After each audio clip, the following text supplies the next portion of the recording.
Minsan är det bara oss i bedö.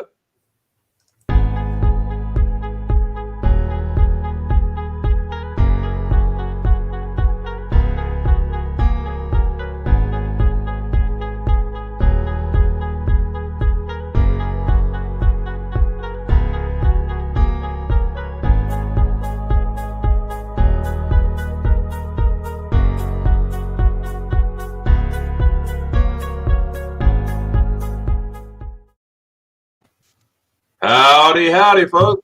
Hope everyone is doing well. Today, we have a special guest here, all the way from Deutschland, a.k.a. Germany. And his name is Seth. How's it going, Seth? Hey, man. I'm good. How are y'all? Hey, outstanding. Glad you're here. Glad you're here. I have been looking forward to this. I found you a couple weeks ago, and looking up Germany videos and stuff like that. All of a sudden, you popped up. I'm like, who's this guy?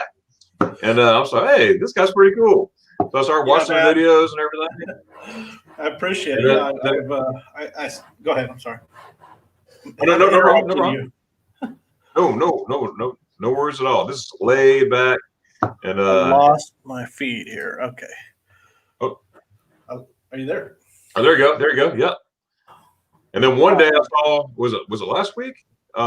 You were live, and and we started chatting for a while, and I was like, yeah, I think I have you up here. That'd be pretty cool. Yeah, I do like you. I do live streams. I've started doing live streams every Saturday at around now. So I think it's been a lot of fun. I started this channel. I started my channel. This version of my channel I started in October, and I never did live streams. I never thought to do a live stream until I got bored one day, and I was like, "Oh, I think I'll do a live stream," and it's fun. It's good times. Oh, absolutely, and you meet so many people, and it's just really neat. I've been doing live streams since about, I think, July, maybe end of June, July, stuff like that, and met a lot of people. And especially during this pandemic, and people are home, and people are doing live streams, or either participating in one or having a live stream themselves, which is pretty neat. So it's a great way to grow your audience, and it's a great way to interact with your subscribers. That's right. It's great. Absolutely. I'm gonna do some hellos here real quick. Thomas, hey Thomas, how you doing, buddy? Glad you're here.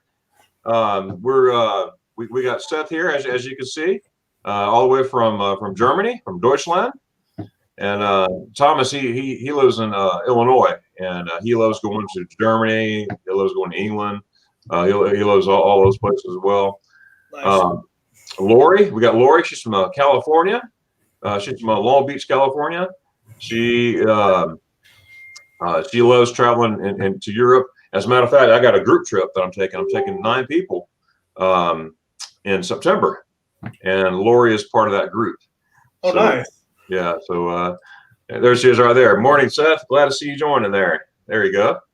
Hi, Lori. Nice to see you. I tell you what about Lori. She really got me going on live streams. I've been on other people's live streams, and as guests and stuff like that and everything, and I sort of messed around with live streams a little bit. I didn't know what I was doing. I still don't know what I'm doing. But anyways, and Lori got on there. Darren, when are you gonna have a live stream? I'm like, I'm not sure. I was just playing around with it, and then she asked me again. I was like, finally, I was like, you know what, I'm gonna do it, and now I'm hooked. So it's like it opened up a whole new world for me. It's fun. It's a lot of fun. Oh, hey, Dietrich. There he is. Good old Dietrich. Good, man. Now he's up in northern Germany, right? He's in is it Dortmund or not Dortmund? Dortmund? I think he's way north. I think he's on the border of Denmark. Wow, that is way north. Okay. Yeah. Maybe around Kiel and all that stuff. Yeah, I'm about as And I know he lived in Altamont Springs, Florida, which is right there. Or I'm from Florida. I'm living in Georgia, but we just moved to here back in March, right in the middle of the pandemic. Go figure. Don't ever move during the pandemic. Yeah. Don't ever move overseas in the pandemic. Oh, I bet. So, let me go. Gosh, if only anything exciting was happening in Florida. I mean Georgia. Oh yeah. Exactly. Yeah, it's been a wild year. I'll just say this here. That has created a limit between Hanover and Seal. Okay, or Selly. Is it Selly? Selly or can't be Seal. Selly? I don't know. Yeah, that's good stuff. Yeah, DJ, we're glad you're here. Begin step. Hope you are doing well. So Sean, Seth, excuse me. Duh. Oh, by the way, I need to make a correction here on my thumbnail. I had put Sean by mistake, and Seth, I apologize for that. Oh, no worries, man. You know how many things I've been called in my life. I noticed that this morning. Literally 5 minutes before we had got together, and I was like, "Oh no, don't tell me." Now on the other social media stuff, when I was advertising stuff like that, I put Seth, and then I was like, "Oh, great." So I'm glad we're good on that. That's funny. You see, Judy says you have to pronounce the last E. Selly. Here we go. Creative travel.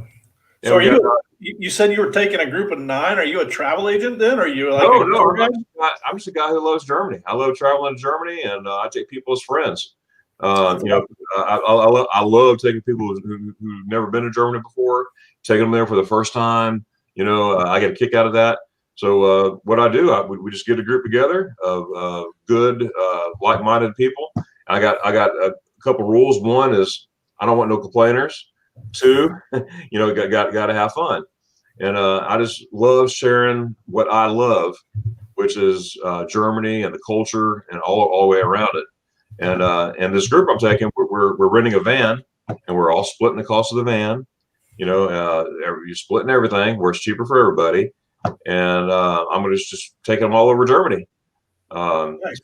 Places where I like to go. I'm also gonna go to places where I've never been. I always got to go somewhere where I've never been over there. So it's just a love that I have, and I'm not a travel agent. I'm not trying to make no money at all. I do this to share the cost of the van as well, to make it transparent. And but we just I just love sharing my love for Germany and my love. Can I get my love for spaghetti ice? Oh my spaghetti ice! You have no idea. We'll get back to that for sure. Get back to that for sure. We got Kenneth here. He's a Ford man. He's a great guy. I was up late last night with him. It was like I think 2-3 o'clock in the morning by the time I got off his live stream last night. So that was fun. Check out Ford man. We got Rayleigh Creative Travel. Good morning, friend. There you go. Good morning. This is Blaine. He's in South Kakalaki, South Carolina. I live in South Carolina. All right. And I got some mornings here. Nibole's in France. Hey, Seth, make sure you check out Nibole. He's a guy from France, and he does like a lot of live walkabouts. Oh, nice. All different towns of France, and he's right on the coast. So it's pretty cool. And we got Danny here. He's my other partner channel. Rayleigh, Blaine at Rayleigh is my partner channel, as well as Griswold is my partner channel. He has a variety shows, does like trivia, and his son's involved. As the title says here, Griswold family. He has a son named Landon, and he has a joke. And so Landon gets over there, he tells his jokes, and I have his autograph. Nice. So you can't beat that. Got some more here. Make sure. Hey, Blaine, thanks a lot for telling everybody or reminding everybody, not telling everybody, remind everybody to put thumbs up. That is very awesome. Danny's at Mickey D's. He loves Mickey D's. All right, we're gonna. And just as a disclaimer, folks, we're gonna be talking to Seth here and interview. So if I miss your quotation down here, please forgive me. If I miss it, just put it back in again. I do not get offended. I'm the least offended guy in the world.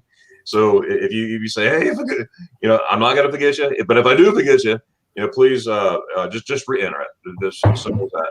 Because I'm trying to talk, to interview, and everything, and also answer the chat as well. So just bear with me on that, please. Here. We got Michael here from our Epic RV Adventure. He's retired Air Force, and him and his wife, they have a RV, and they go all over the United States. Right now, I believe he's in Mississippi, if I'm correct, Mike. Mississippi somewhere. Michael Shelley here. Hey, Michael Shelley. There we go. So all right. So good deal. So Seth, I got a couple questions for you. This is about Seth today. All right, and of course I'll give you some tidbits on myself later, but I'm gonna make sure I'm gonna take care of you. So first of all, when was the first time that you ever went to Germany? What's your first time and experience? So I moved here in 2000 when I was active duty Air Force. I got stationed at Spangdahlem in 2000. So I was stationed here from 2000 to 2004. Before then, I came over, was like, 2000, I was 25. And I'd never been here before. I'd never been out of the country. And so it was my first experience going overseas, first experience doing any kind of travel. And it was great. That's awesome. So did you now, when I was stationed there, I went every weekend. I was somewhere. I was on a train somewhere. Did you get out much while you were there? Yeah, I mean, I traveled. My ex-wife and I traveled as much as we could. Probably not every weekend because I was aircraft maintenance, so I worked a lot. But I mean, we traveled. The thing is that we traveled a lot, but there were places. We traveled a lot in Western Germany and, the Benelux, Paris, or France. We went to, Paris a lot, and England, Spain. I was in Turkey for like 4 months. So yeah, I mean, I traveled a lot. I never went to Berlin. I never went to Munich. I never went anywhere on the east side of Germany, which I regret. Right. A lot. But now I'm living in the southeast. So. Oh, sure. Hey, I want to. Yeah, have you heard of Walter's World? I have. I love Walter. Well, there he is. Here he is. Mark Walters, aka Professor Mark Walters. Professor Mark Walters. Yo, he got me. I mean, I binge watched his videos, and my initial thought when I moved to Germany wasn't to necessarily move to Germany. It was really just to move to Europe, and I knew I wanted to come here, but I didn't know how to do it. I didn't know where I should live. I didn't know anything. I mean, my initial thought was I want to live in Paris because I love Paris, but how do you do that? How do you go about just moving somewhere? Especially, how do you go about moving somewhere in the middle of a pandemic? Right. So, right. I started looking at how to do that, and then that's actually, and I, like I said, I lived in Germany, so that's kind of what brought me here is, I was like, well, I want to get out of here. How do I get here? And the way I could get here was to do a master's program, and in Germany, it's essentially free. So, get a free further education, essentially free. I mean, you got to pay student fees, but and that's an exemption to the travel rules, so you can get over here as a student.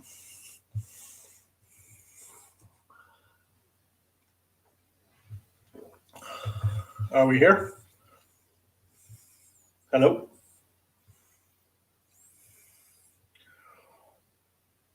Oh, hello. Are you there?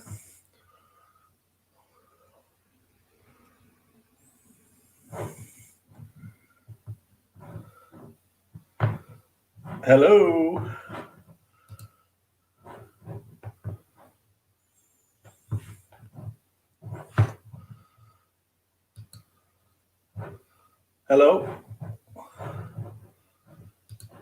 Can y'all still hear me? Okay, cool. Well, I'll entertain you. Hey, are you there? Oh, we got double Darians. Wow. I don't know how in the world that happened. Let's see. There we go. Cool. Hey, Okay. on. Yeah. Now, just in case, I'll give you a little disclaimer here. Just in case that happens again, just stay put like you were. And if you don't mind, just keep talking until I get back. Yeah, I'm pretty good at talking. Right. For some reason, I don't know what it is. Was it 2 weeks ago? I had problems with my my internet, and then about a month ago, I was talking to somebody in Austria, and I had all kinds of problems with my internet, and I don't know why. And it's always when I'm on a live stream, never ever during the work week or the day or whatever. It's there, but you know what? We're gonna make it work, right? Hey, yeah, a lot of places have bad internet in Germany. Bayreuth is not one of them. We got pretty good internet here. I do have standbys. I got my laptop right here. I have my iPad next to me, and I have my phone. So I'll get back to you somehow. That's for sure. No, but what I was saying about Mark, he went to school in Berlin, Germany, and also he was a professor in Germany. And I don't ever want to misspeak on where he taught or anything, but I know it was Berlin where he went to school, one of the places, and he's taught all over Germany, not only Germany, but all over Europe, even Brazil and all that. He's just all over the place there. But I learned so much from watching his videos, like just obviously what to do and what not to do in a lot of places, because you do a lot of those great videos. Yeah, that's for sure. So you were in Spangelen. Now I've been all over Germany, but I never been to Spangelen. I've been to Ramstein. How far is that from Ramstein? About 2 hours, and there's no reason to go there. So it's not exactly. I mean, Bitburg is not exactly a tourist mecca. Now Trier is cool. Trier is about 30 minutes from there, but yeah, Spangdahlem is not much there. Hey, Tommy. Tommy's another person that's going on my group trip in September, and Nice. look, he's one of the 9, and so looking forward to it. Oh, and by the way, as soon as they open up the borders and they let go in Germany, I will be on the next plane out. I don't care if it's tomorrow. If they say tomorrow 2:00, well, guess what? I'm gonna be on the phone. I'm gonna be on the next plane. I need some spaghetti ice, and then I'll guarantee I'll be in Germany. But now, what did you do when you got out of the Air Force? Well, when I got out in 2004, and I went to law school on the GI Bill, and so I did that. I graduated 2008, practiced law for 12 years, and realized I was miserable in life, and I kind of figure life's too short to be miserable. So You got that. When the pandemic hit, that kind of gave me an excuse to like reevaluate and figure out what I wanted to do for the next, hopefully, like 45 years. And so, and I got into photography, I got into videography, and I started my channel. I've had several channels since like 2016 that just never really worked, but I started this channel before I left, and it's just kind of helped fuel my creative juices, but yeah, so I decided I didn't want to be a lawyer anymore, basically, which kind of, that $100,000 in tuition is a sunk cost that I'll never get back, but it's fine. And to be happy is more important to me than anything money wise. So as long as I can make enough money to get by and possibly retire one day, that's good for me, man. I don't like chasing the rat race too much. Is he frozen again? No. Yeah. So, but yeah, so I started my channel. Like I said, I started my YouTube channel, Weltburger Wonderlust, in October. Well, I started it in August. Then I had to restart. I had to start again in October. So, hey Jay, how you doing, man? Like to see my people coming over. Our epic adventure, RV adventures. Now, I think I've seen some of your videos. I can't remember though. So let's see. Man, this is a lot of chat. Okay, I'm on my laptop now, so All I'll right, we're back. give it up on my PC for a few minutes. You got to go with the Mac, man. Oh yeah, I have that. That's the best thing going. Best thing going today. Yeah, I like Trier. I like Trier a lot. That's It's a great city. Yeah, I missed that. You're talking about Trier? Yeah. Yeah. Our epic adventure said it's a very cool place to visit. I said, yeah, it's a cool. You can spend I think you could spend like a couple days there. Hey Jay. Lori. Hello, is that Sky J? Yeah. Oh, glad you're here, Sky J. Now, do you know him? Yeah. They come onto my channel. Okay. He or she. I'm not sure. They. We'll go with they, the pronoun they, because I don't know. They come onto my channel and on my live stream quite a bit. Oh, that's awesome. Yeah. This is great. You get a lot of people on here. Yeah, I got quite a few. Got quite a few here. Yeah, I tell you what, like I was saying, I have a lot of fun with this stuff. Meeting a lot of people and getting to know them and like-minded, like to travel and just get around here. See, I think a lot of us have revitalized because of the COVID. No doubt. Yeah, that's right. Yeah.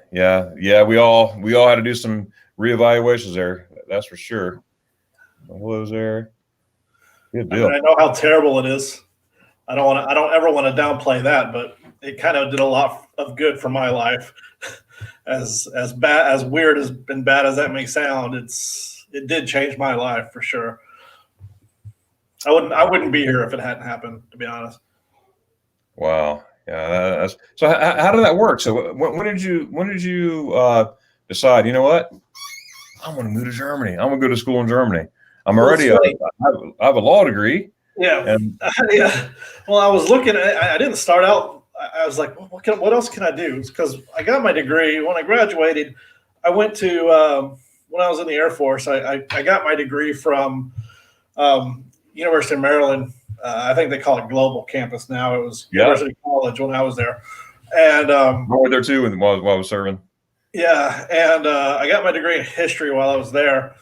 And then I was like, well, when I got out in 2004, I was kind of like, well, I can either go to law school or I can go to grad school, get a master's or PhD. And like I said, I was married at the time, and I thought the money would be better going to law school. And so it I guess was, but it wasn't worth it. And I was miserable. I never made a ton of money. I didn't make the money you see on TV for sure. Right. And I was just like, I can make this doing something else that I like. So I decided to go back, and I actually I started looking at grad programs in the States, and then my thought was, man, I do not want to have another $30,000 or $40,000 in student loans that I'll never, my goodness, end up paying back. And so then I was like, I don't know. I don't even remember how I found out that Germany, you could go to school for free.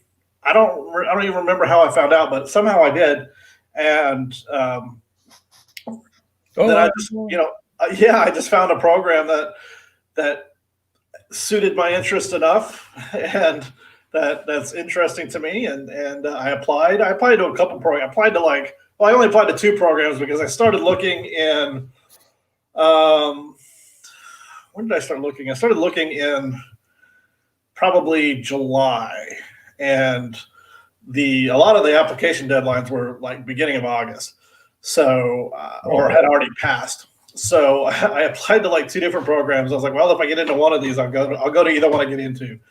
And one was in Regensburg, and one was here in Bayreuth. And I didn't get into the one in Regensburg, which is the one I thought I would get into. Sure. But I got into this one, and I didn't think I would get into this one. So I was like, well, okay, I guess I'm going to Bayreuth.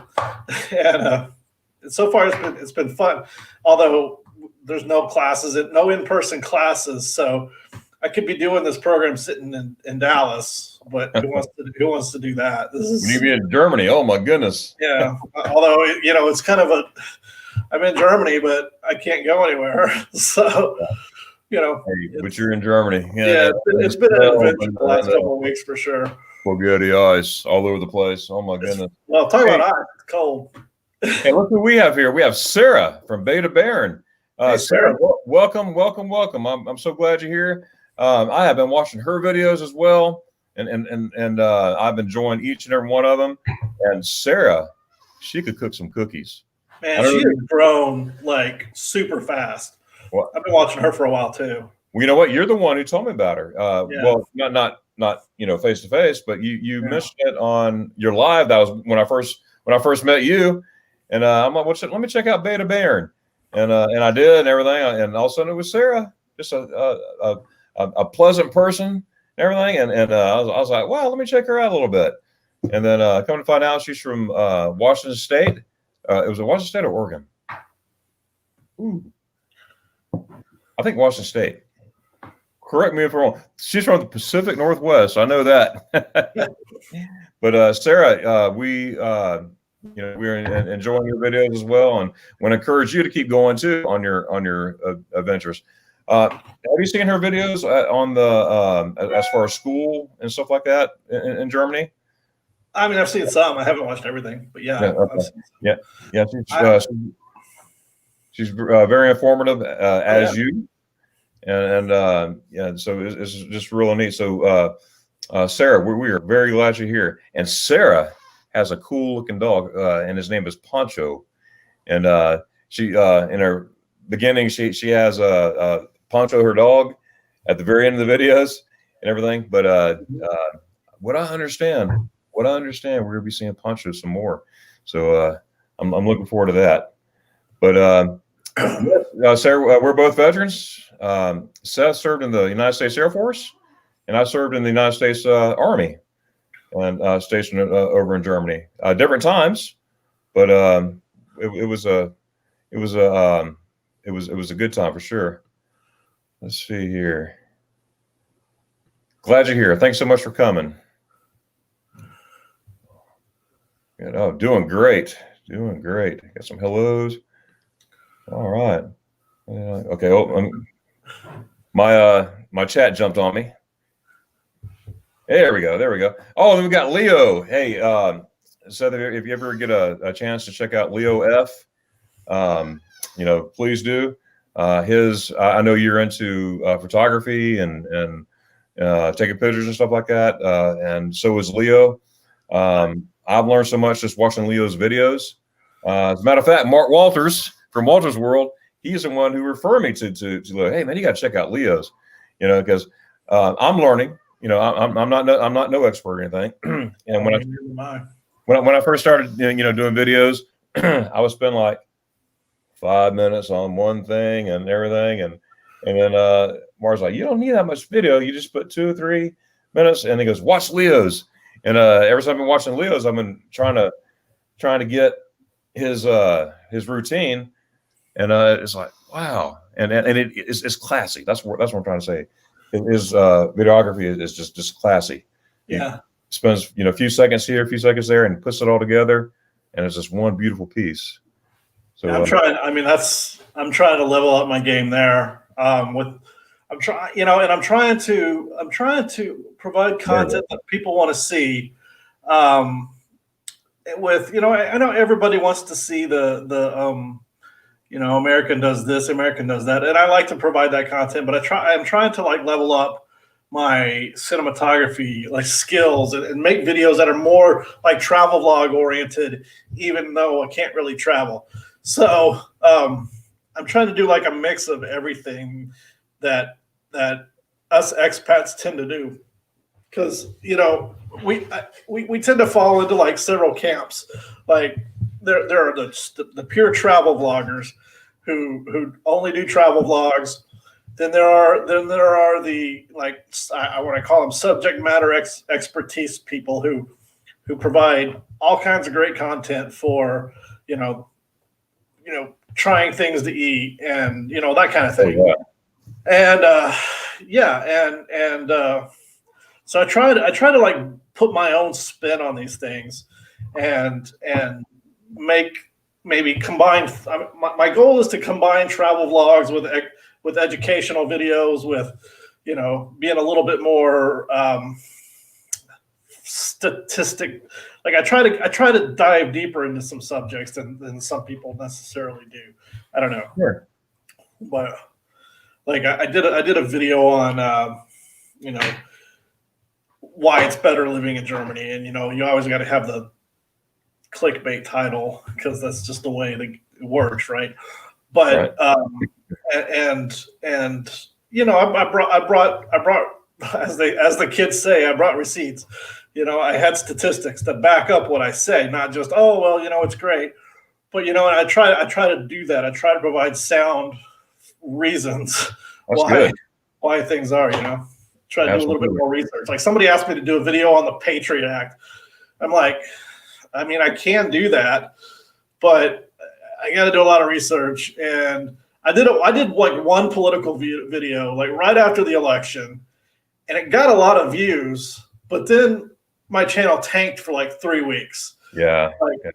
And so I'm like, I don't know if I was like shadow banned or what, but I'm like, I'm not gonna do that. Not that views are everything, but it was like I was doing like 1,100 views, every 48 hours, and I went to like 200 views every 48 hours.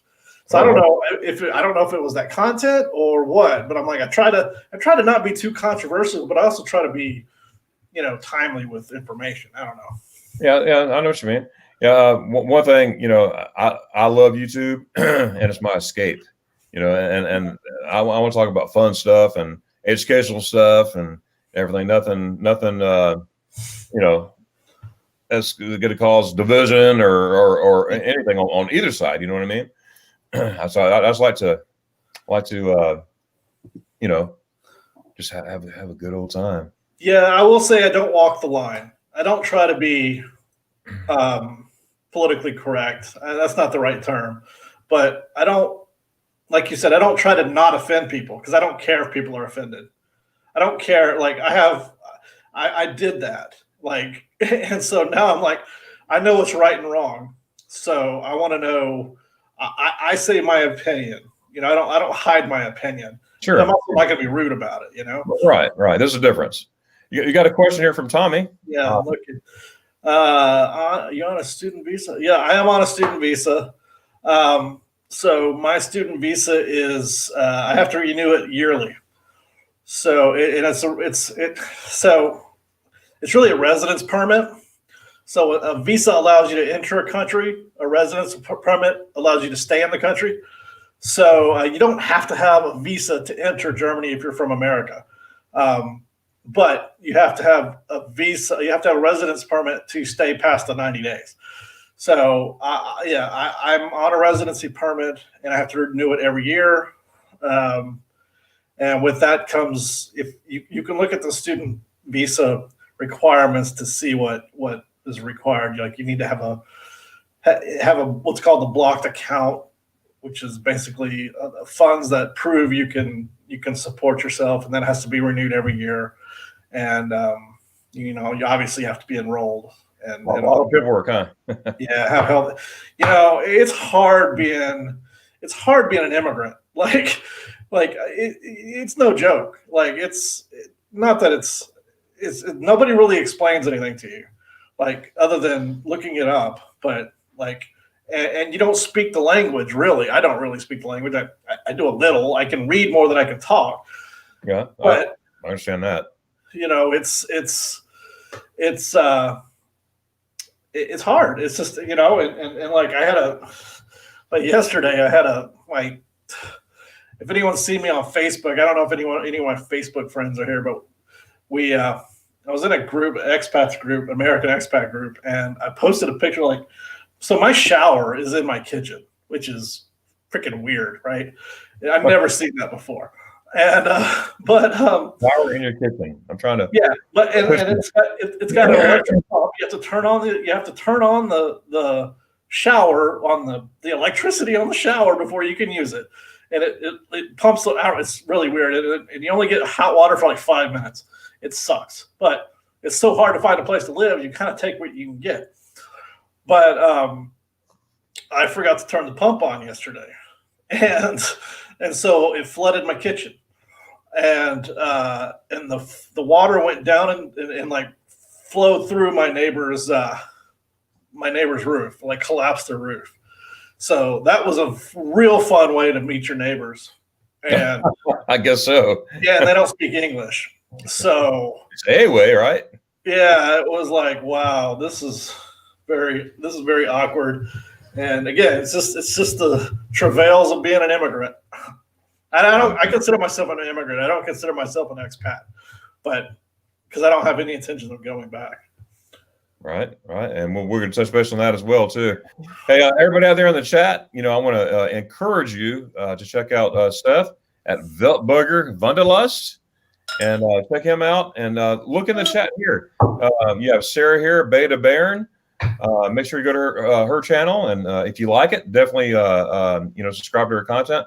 I'm not one of those people out there saying, hey, subscribe, because those people don't last. You want people to subscribe that, love your content, or at least like your content, or like-minded.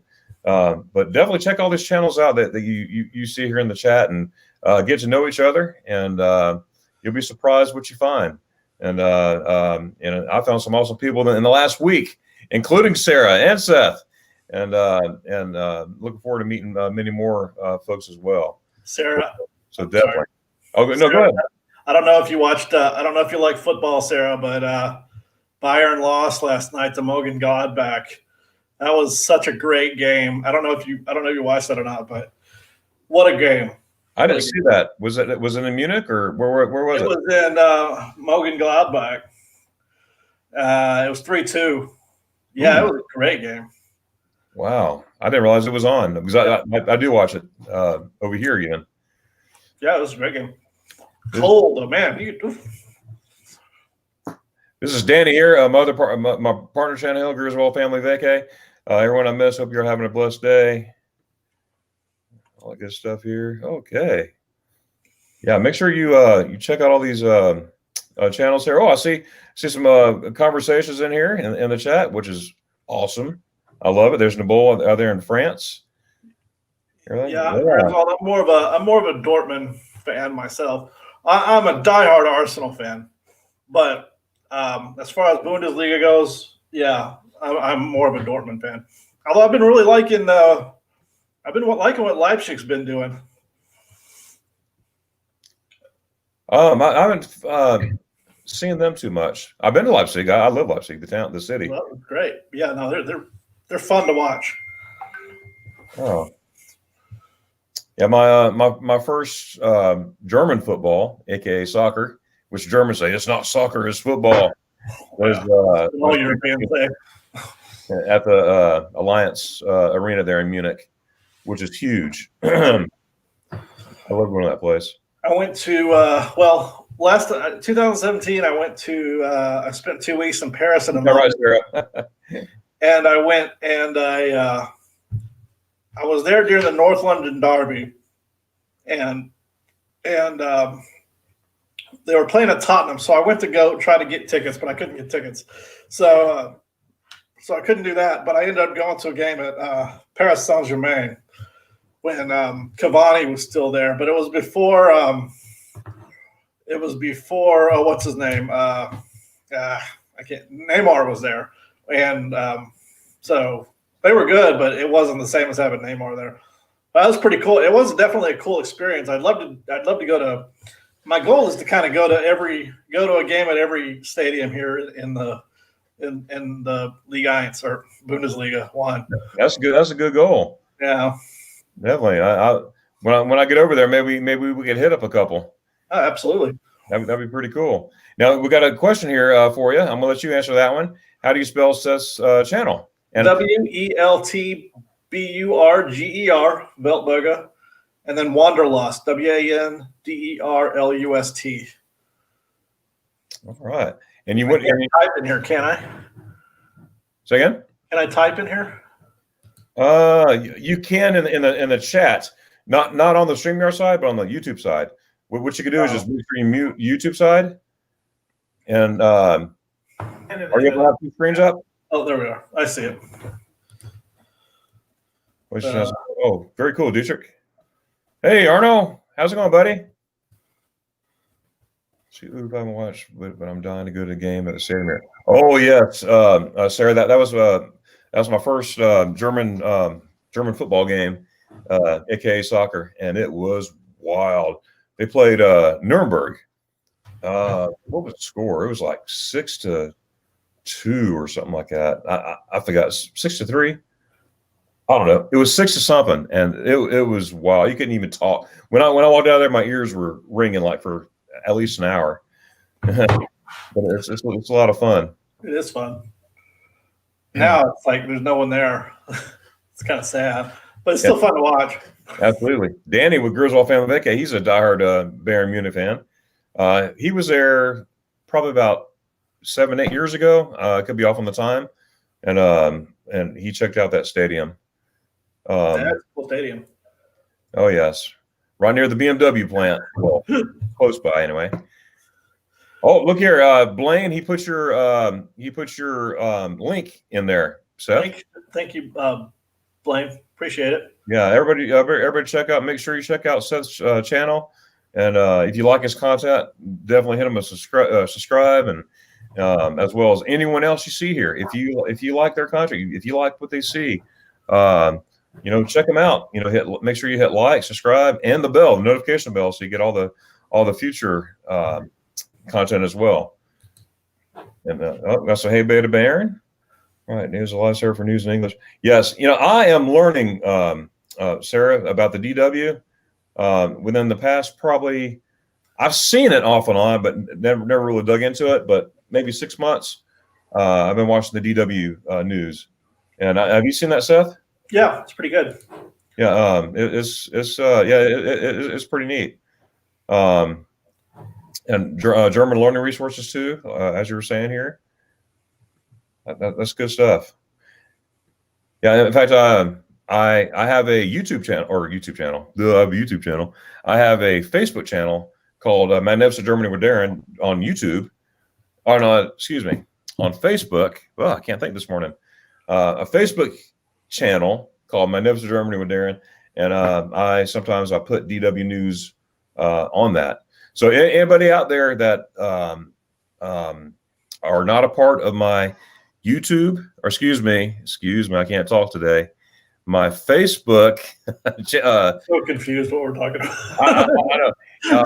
Make sure you go there, and you'll see all kinds of pictures of Germany and whatnot. And you are invited to put your pictures of Germany as well.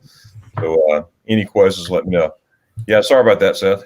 That's all right. I'm Sean. That's fine. Yeah.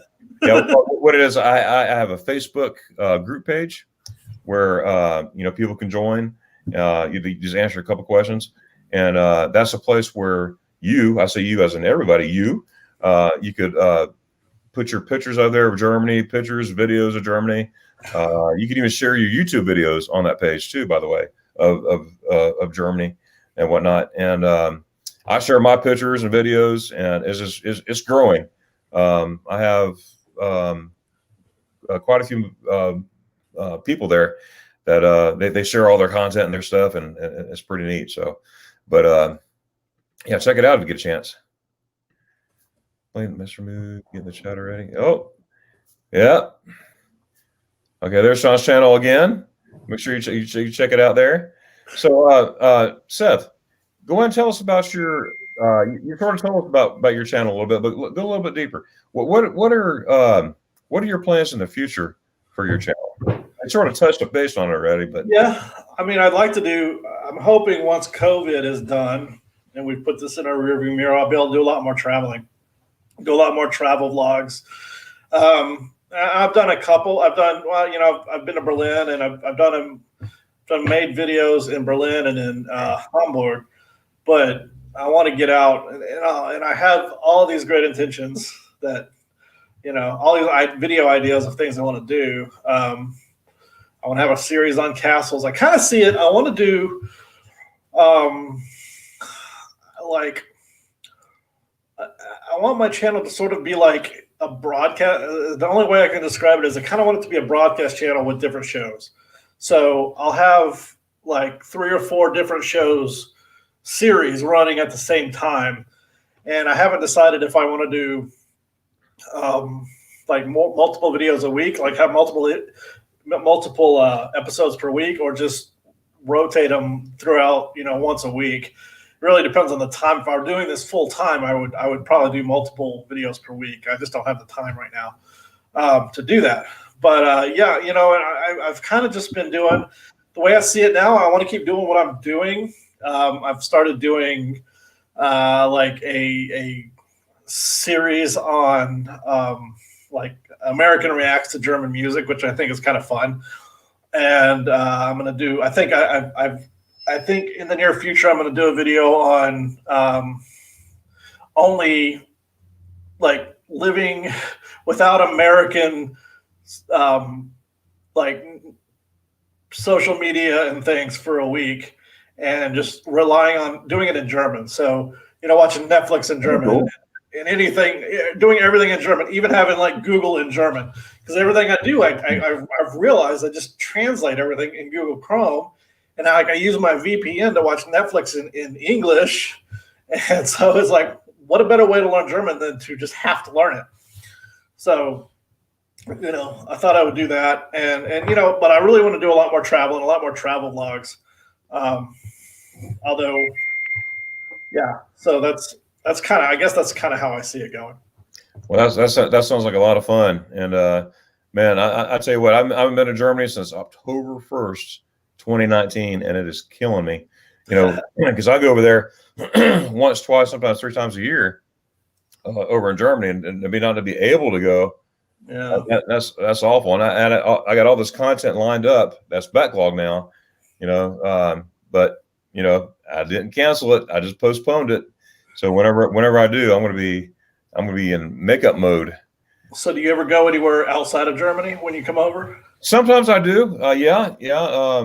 Belgium. I've been to France. Several times, all that stuff. Switzerland and everything.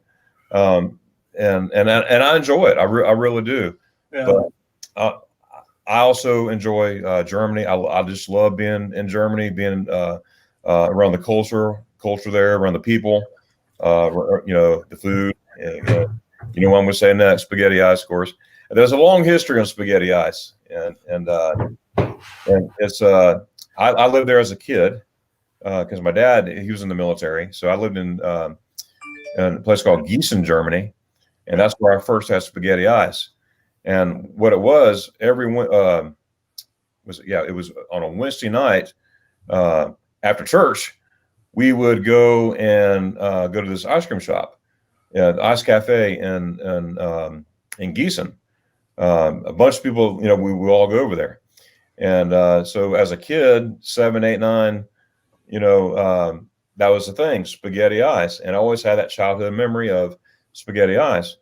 And then when I went in the military, 9 years later, after we moved back from Germany, I went in the military myself.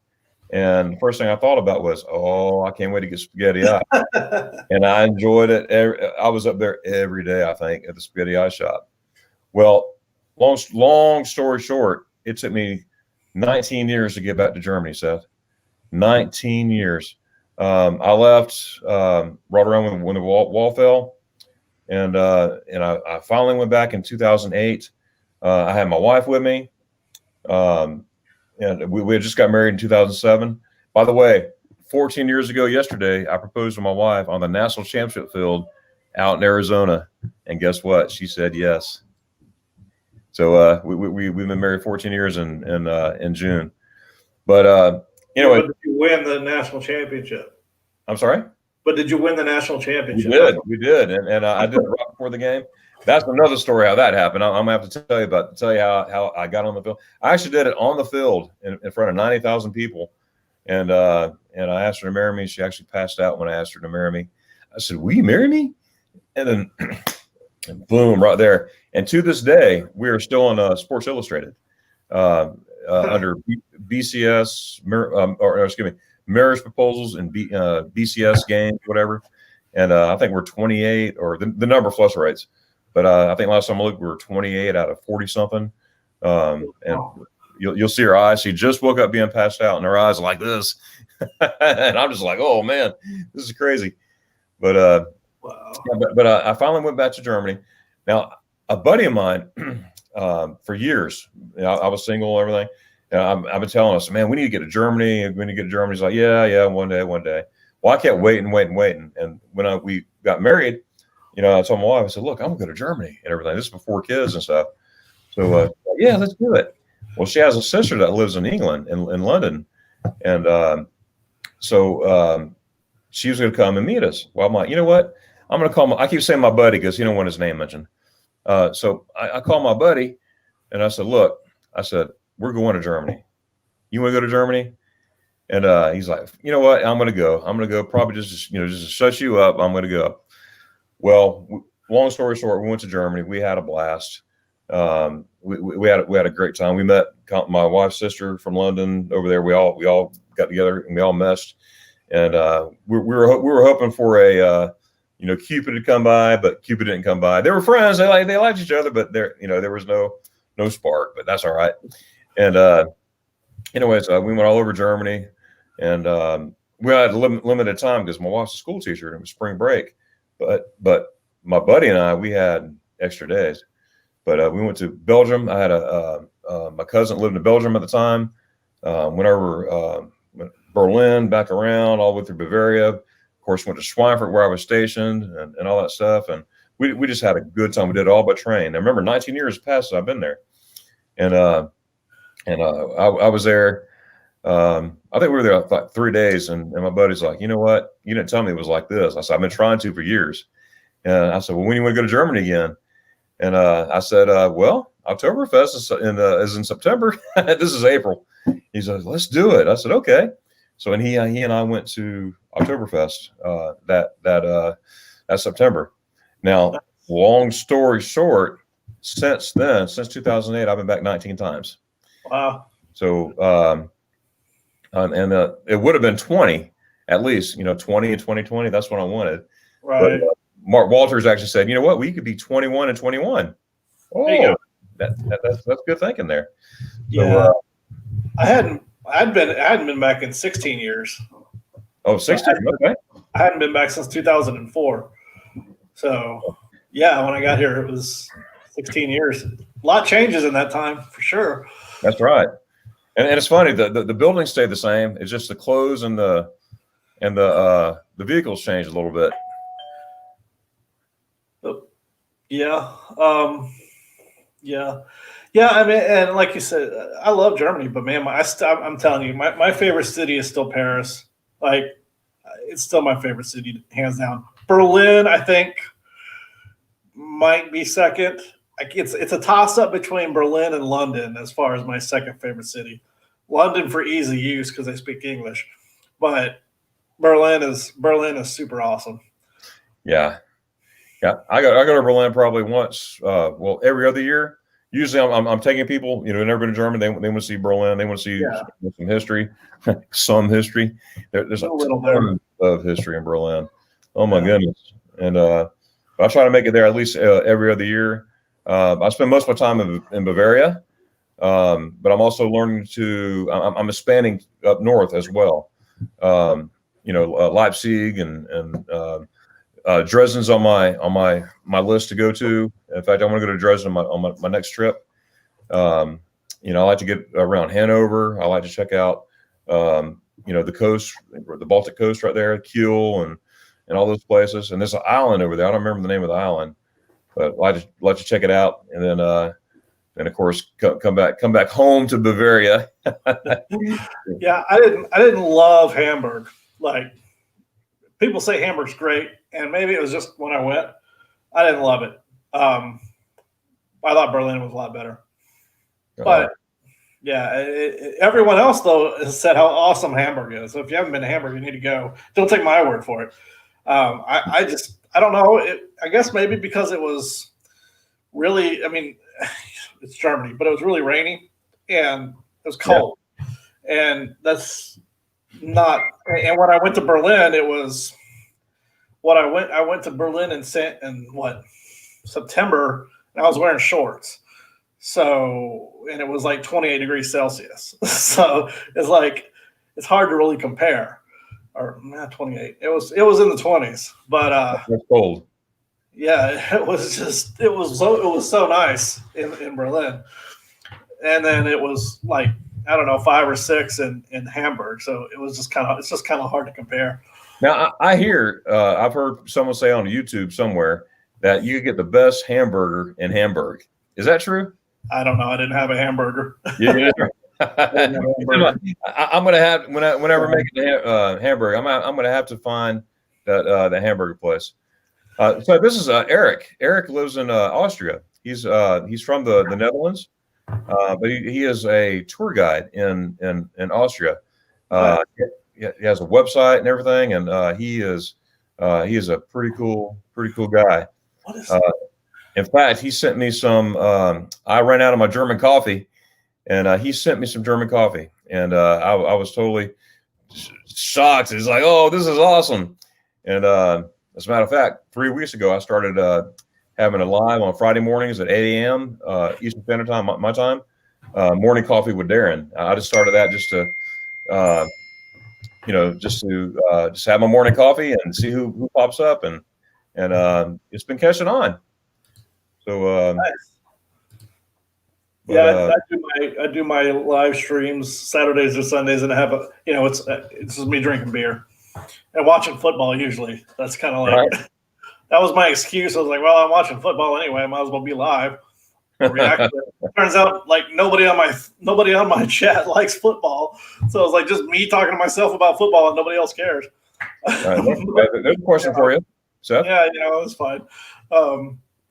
I never had a hamburger, but I was just looking up this dish, and I had this when I was there. I'm going to type it on here.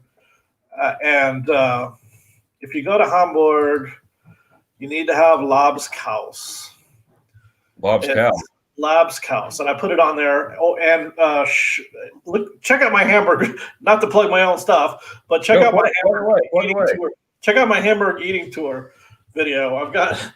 The shola, I can't remember what it's called. There was this fish dish that I had that was like fried fish, but it was like a whole fish fried and pan fried. And then it had like speck on it and some sort of sauce. It was the best fish dish I've ever had in my life. Wow. Good. And this Labskaus is it's a sailor's meal. It's kind of like a breakfast, but it was basically what's that called?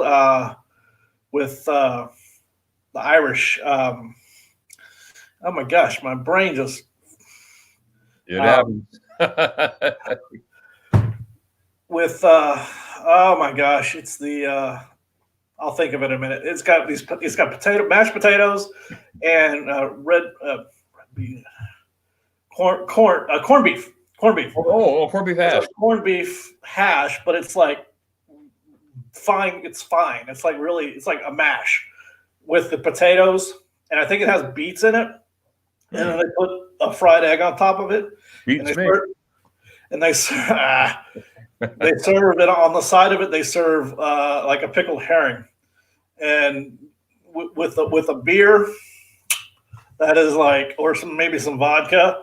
That is the perfect morning meal. It was delicious. Do I plan on being a teacher?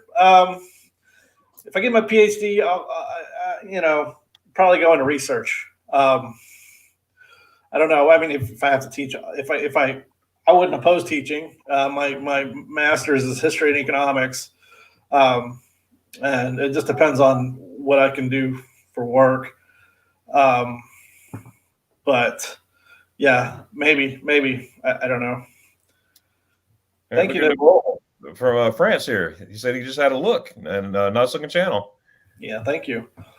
Yeah, man, it's like I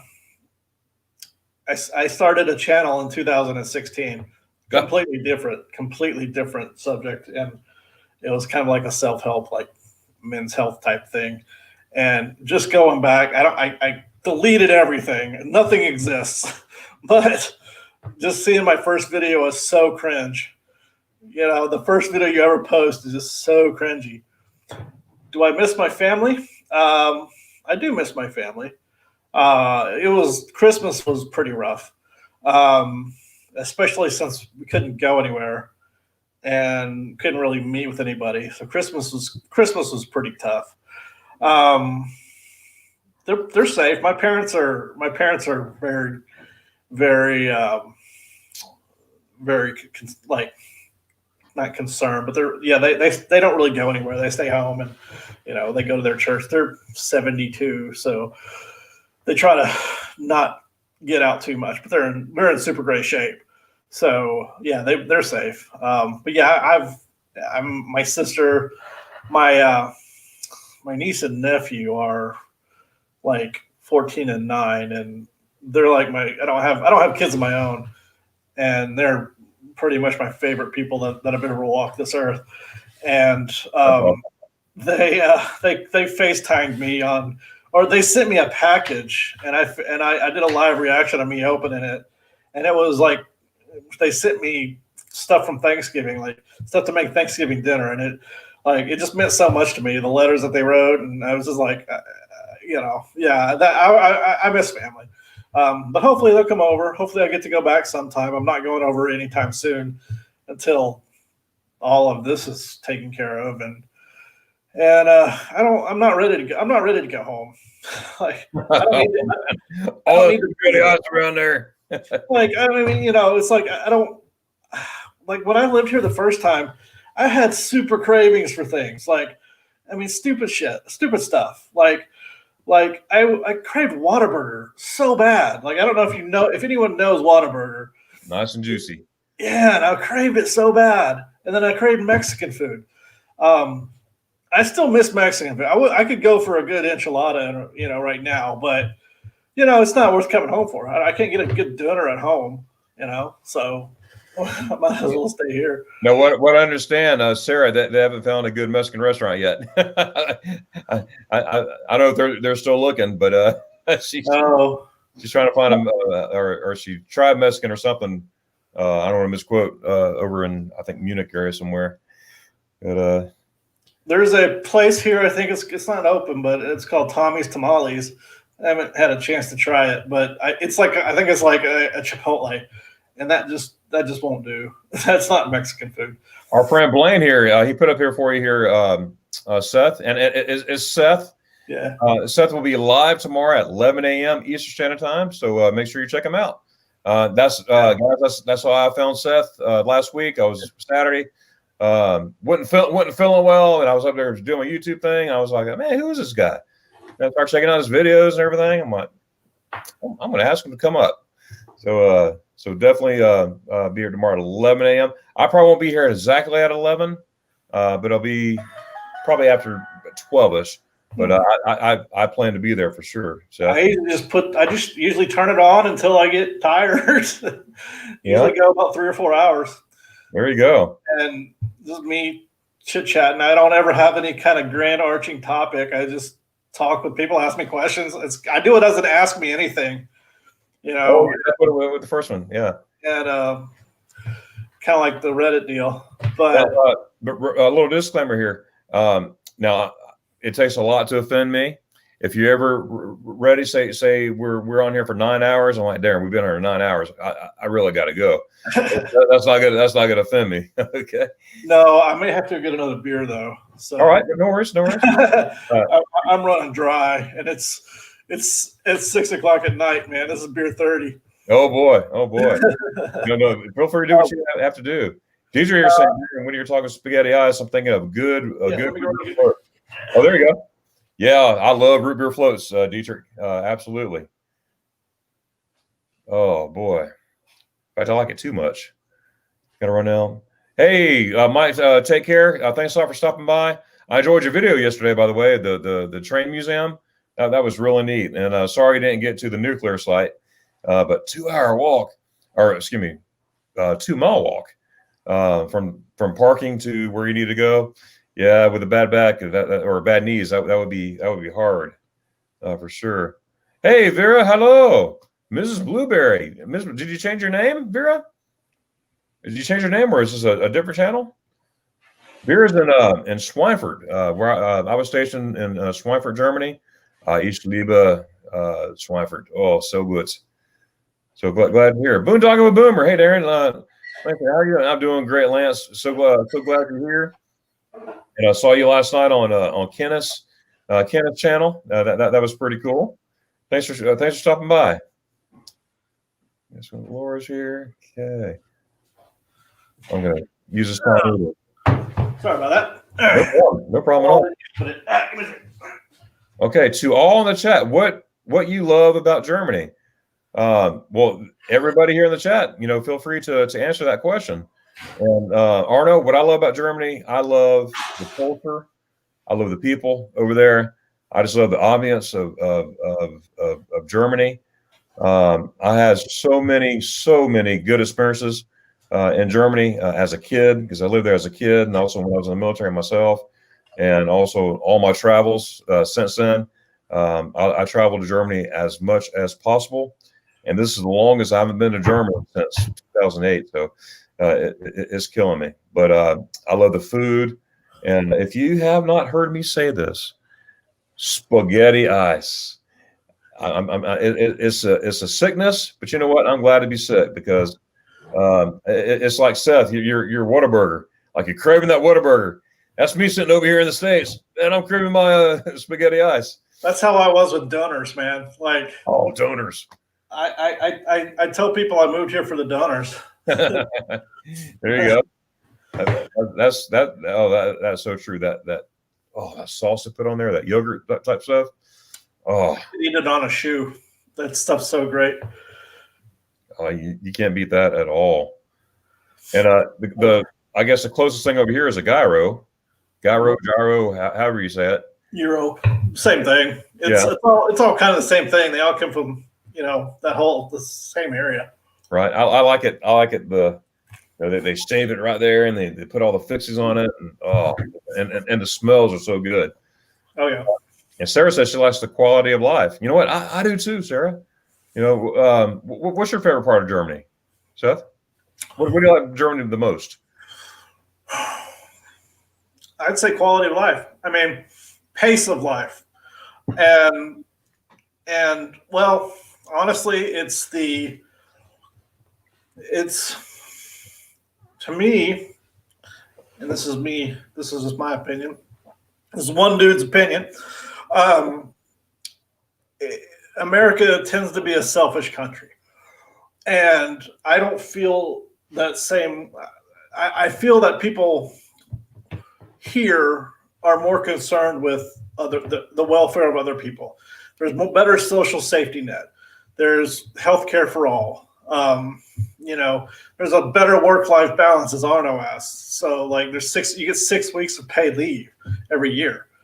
Like, and somebody posted, like, I think it was my professor. We were in my macroeconomics class. We were talking about, when you come here, like, you'll notice, like, not just the buildings that are supposed to be old are old, but things are older here. Like, if you go to, I don't know, downtown Dallas or New York, you have all these fancy new buildings and everything seems new, But over here, it's really not like that, and it's because, you know, people would rather have 6 weeks off per year than 2 weeks off and have nicer things.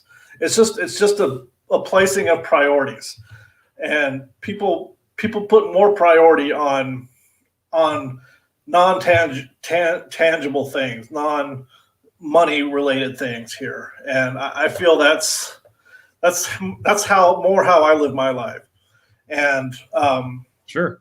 And my political views align more here than they do in the state, especially in Texas. So yeah, I mean that's basically why I think I think I would agree with Sarah. I think the quality of life is, you know, where it is here for sure. And Sarah's saying she never has so much vacation in her life. Yeah. You know, so I guess they make sure that you have plenty of vacation time. I 6 weeks, say man. that. 6 You remember? weeks. You remember over there? I don't know about you, but when I was stationed in Schweifert, anytime Germans had a holiday, they gave us a holiday as well. Oh, it's a German holiday. And, Man, I was flatline. I never got time off. Oh, what? Now, But it's a rarity. It was a rarity. You know that now sometimes we'd be out in the field and let's say German holiday. Now we're stuck in the field. You know there's nothing we could do. Hence the title. I was field artillery, so I was in the field right. all the time. Oh, that's we had the 6th was Epiphany, and here in Bayern, Bavaria, everything closes. I didn't realize that, and I need to go to the store. So I was like, crap. I for half a second I considered taking a train to somewhere in Thuringia to go to the store, just to go. Like I'm doing this video on candy for this week, and I just wanted to go get some candy. So I was like, man, I could go to like Erfurt. It was like 2 hours to Erfurt. It was like 75 euros, and I was like, man, it ain't worth it to get candy, but God, it would be kind of fun just to go and get on the train to get some candy. Wow, that's I need to make it to effort. Let's see. I was on a time crunch trip before last. I was up in Wittenberg and everything. I was doing the Martin Luther stuff. I love history, church history. You know, going way back in the back, and I wanted to make effort, but I didn't. But I made Weltburger Castle a couple times. Wittenberg, I've been there 3 times. Let me see, Weltburger Castle 3 times as well. But somehow effort, I can never get there because of time crunches or something else like that came up. But I need to get the effort here. Danny said he would love to live in the Neuschwanstein Castle. Now, have you ever been there? No. No. I mean, I'll probably go. It'd make a good video. Right. It's from the 1800s.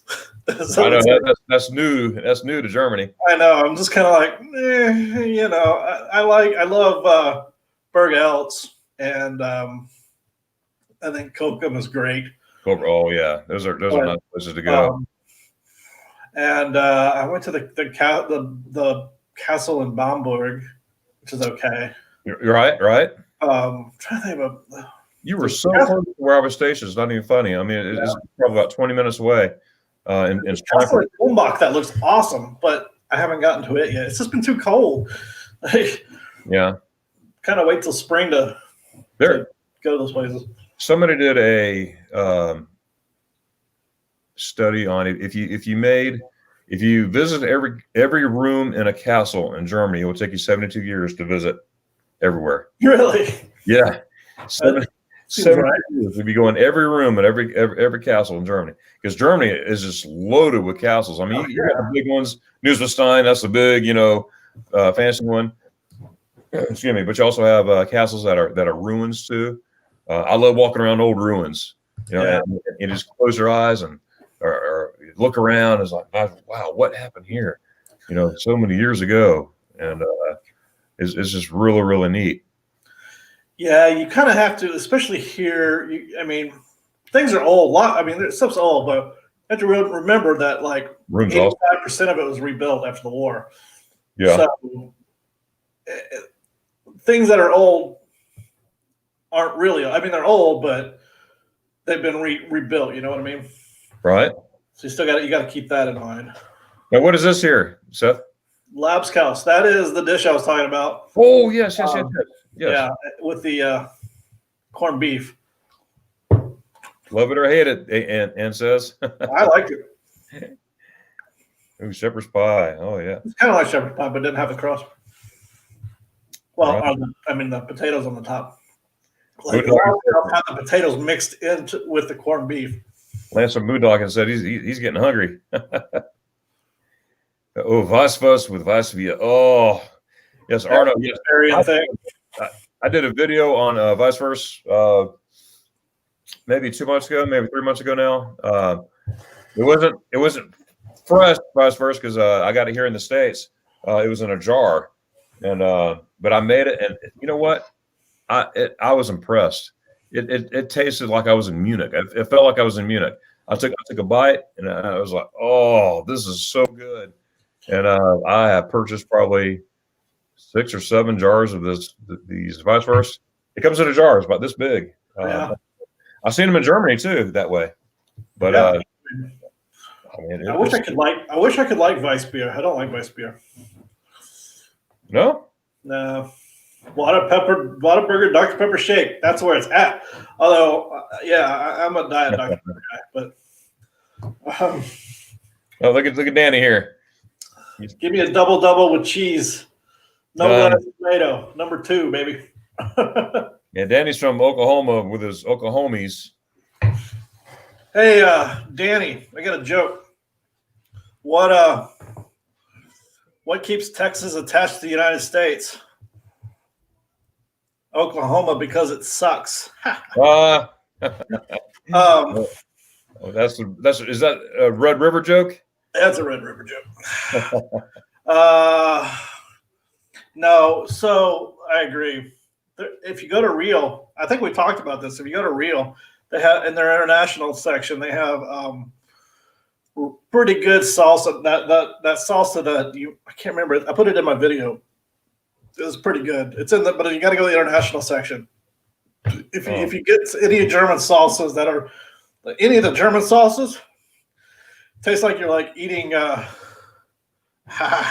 Tastes like you're eating sugar. I mean, it's so sweet. Like I don't know what they do with their salsas. It's like super duper sweet. Something's different, huh?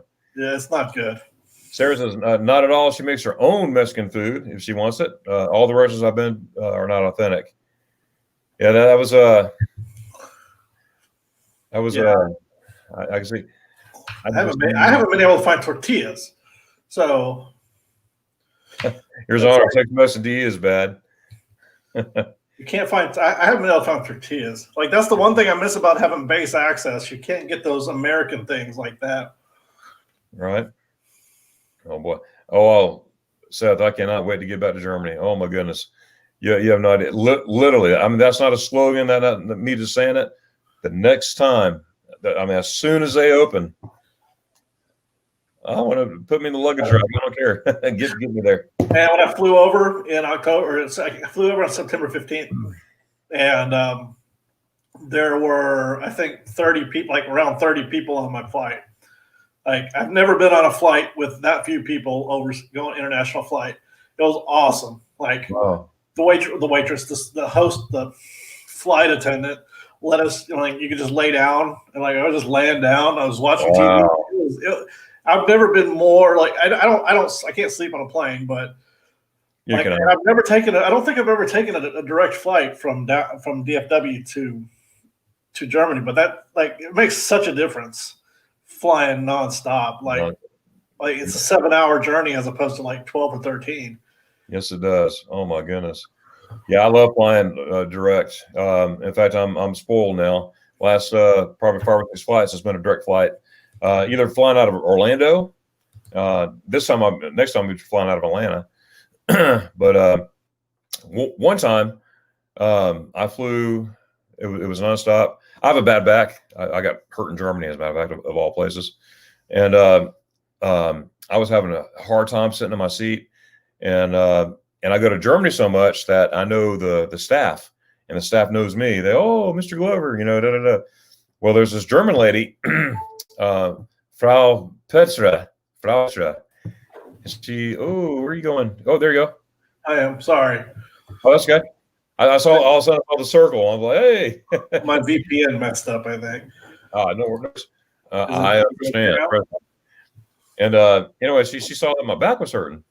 Well, all of a sudden it's like, oh, it's got to be like 2 a.m. And she comes up to me, Frau Petra. Now, Petra, like I said, I've known for years driving or flying back and forth on Delta. I love flying Delta or Lufthansa, whichever one has a better deal. But she would make me sandwiches in the back. She goes, come see here. She'll make me a sandwich and everything and just talk. And she loved how I loved Germany and spaghetti. She thought it was so funny. She was an older lady. And not that it makes a difference, but I'm just trying to describe her. And anyways, this particular flight, I'm flying to Germany and I'm just having a hard time in my seat. And she goes, come see here. I'm like, what's going on? She goes, just be quiet. Come see here. I said, okay. And she goes, just leave your stuff. I said, okay, I'm following you. Well, she's walking to the first class section. I said, hey, whoa, because they had just said a few minutes ago or earlier in the flight, if you want to upgrade, you can for like $1,000. Oh, yeah. No, thank you. And it comes here. I said, hey, look, I don't want to upgrade nothing. I'm fine with my seat back here. In fact, give me a stool. I'll be fine. No. And she goes, Mr. Glover, be quiet and just do what I say. Yes, ma'am. So she told me to sit down in the seat and everything. She covered me up. She put a blanket on me. And she goes, now you be quiet. You enjoy your flight. Nice. Yes, ma'am. So I flew first class to Germany. That is the way to do it. I've never flown first class, but that's my only time overseas. Sky was laughing here. Blaine, he put you in there too. Seth will be live tomorrow. Oh, you fixed the Seth? There you go. Thanks, guys. Yeah, we take care of each other. That's for sure. And I want I'm going to talk to you more about building a community in Germany of live streamers and everybody getting to know each other. You know, that's the beauty of it, right? Oh, this guy said, have a beer for me. Miss Blueberry, Darren. Yes, I changed my name. Okay. Yep. That's Vera. She lives where I was stationed. And it's a second home to me. Are you frozen? Oh, you're frozen. Ooh, frozen. Oh, he's gone. Hopefully he'll be back. Sean, if you can hear me, just click that link that I sent you. And oh, there you are right now. Let's see. Boom, there you are. Okay, Houdini. What a mess. Yeah. Foreman, aka Kenneth Oak, is saying great interview. Well, thank you, Kenneth. Thanks, Kenneth.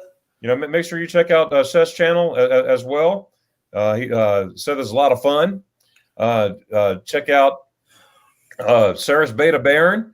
There's so many channels on here to check out. And again, everybody in the chat, just go ahead and get to know each other. And if you like their content, you know, hit a subscribe and hit that like button, hit the notification bell so that you can get all their new content when it comes around here. Check this out. This is my mama. Hey, Mom. Hey, how are Mom. you? Yeah, that's my mom. I love her very much. And, you know, and I'm not afraid to say it. And I'm going to say it forever and ever. Mom, I love you. And it's good to see you. Mom, meet Seth here. Seth, meet my mom. Hi, Mom. There is approximately a 0% chance my mother could figure out how to get on her. So, way to go. I said the same thing about my mom. No offense, Mom. But the last probably 6 or 7 years, she's Facebook, she's this, she's that. I'm like, hey, Mom, and she's YouTube and everything. And it went from her doing this to what's next? I mean, you'll be surprised. There's no. I had to write instructions down for them to get on the. So they've got a smart TV, and I set them up with my Netflix and my Amazon so they could watch whatever. And I had to finally write down instructions on how to do it. So yeah, there's zero opportunity, zero chance, and I can't get them to subscribe to my own channel. So right. That's fine. Thanks, Mom and Dad. Appreciate your support, but no, it's fine. It's not for everybody.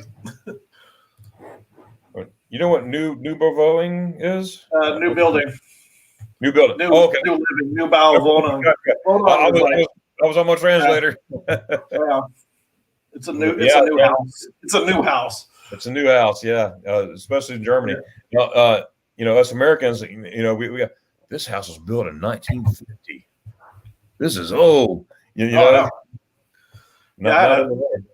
last apartment was a quadplex in Dallas, and it was built in 1910. And I was like, man, this is old. But then I stayed in Coldbach before I got my apartment here. I stayed in a house and an Airbnb that was built in the 15th century. That's awesome. That is really cool. You'd think it was. They're having a laugh here. I hit my head 13 times on the door frame. And that was like, I'm sure I missed a few. But I was like, God dang it. At least, like, you think you'd learn after, like, 12. Like, stop hitting your head on the door. Because they're smaller. Because people were smaller back then. But yeah, it was kind of a pain. It was cool for the first like week, but then after a month, it was like, all right, I'm tired of this. Yeah, all right, I need a house, a newer place. And the bowl that excuse me, that's awesome. Those of you who don't know Nubol, I mentioned him earlier, but those who just coming in, he's from France, and he does a lot of live walkabouts around different cities in France, including the coast. Right there on the water is just beautiful. I enjoy how he does his live streams and stuff like that. But Nabol, that'd be awesome to do maybe a live stream, walk around one of the castles in France. That'd be really, really cool. In Germany too, Seth. That'd be something cool for you. Yeah, I thought about doing some Facebook lives. I can't do YouTube live streaming wirelessly. Yeah, you have to have like 1,000 subscribers. Well, But do you have an iPhone? I do.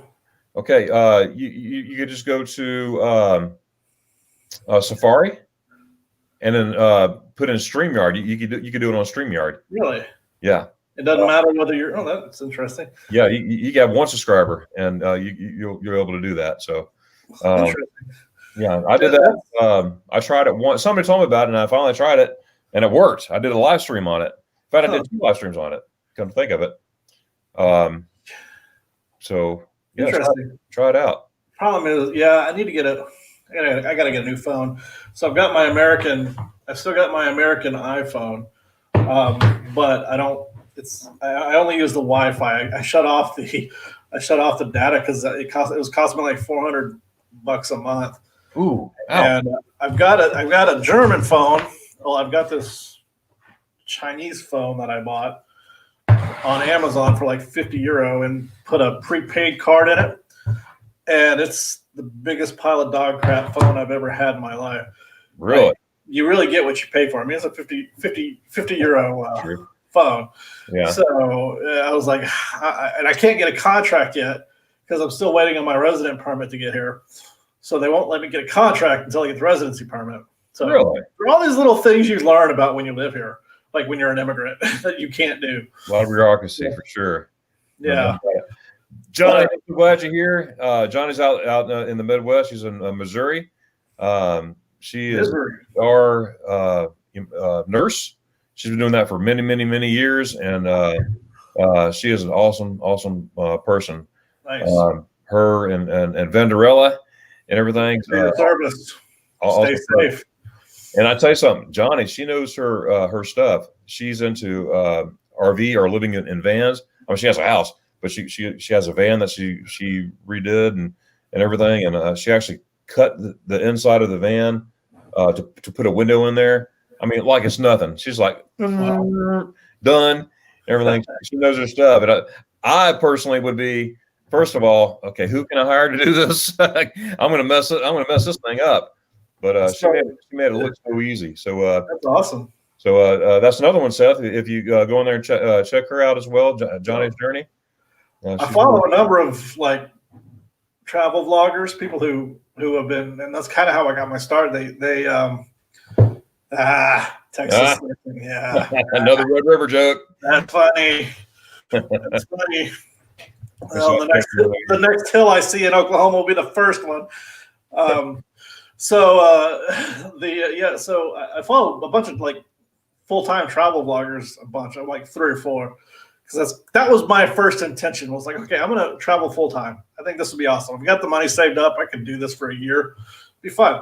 And then COVID, obviously, and so it seems like once COVID hit, like it became the thing for everyone to buy RVs and to fix them up, like to live in to live the van life.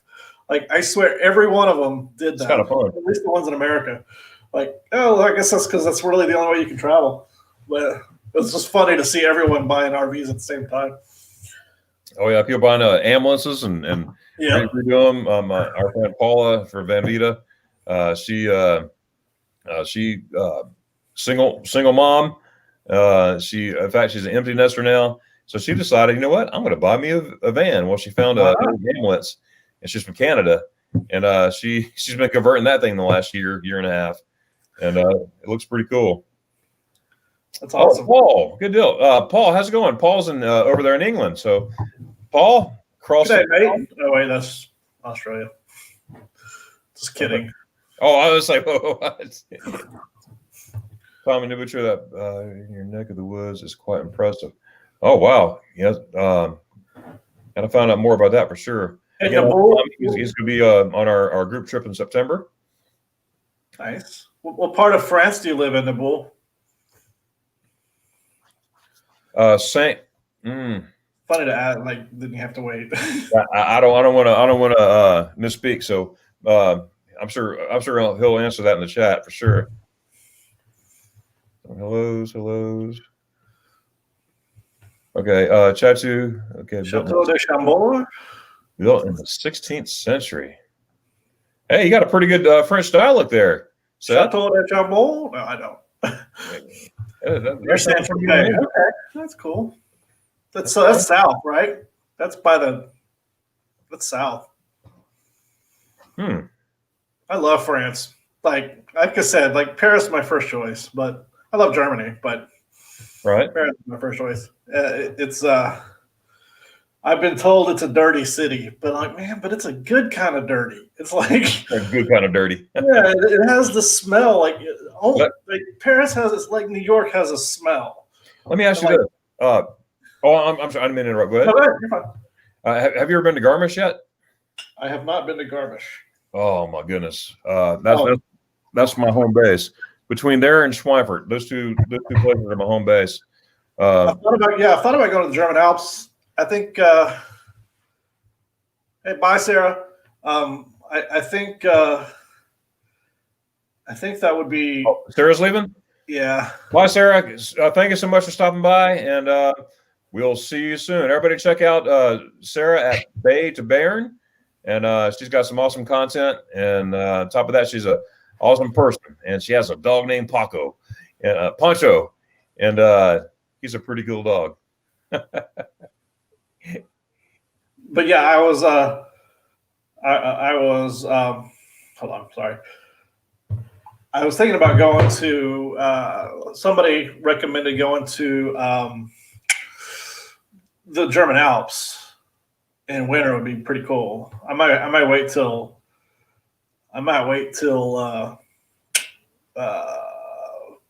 March or so to do that, but I don't know. It's hard to plan anything now. It's just hard to plan anything.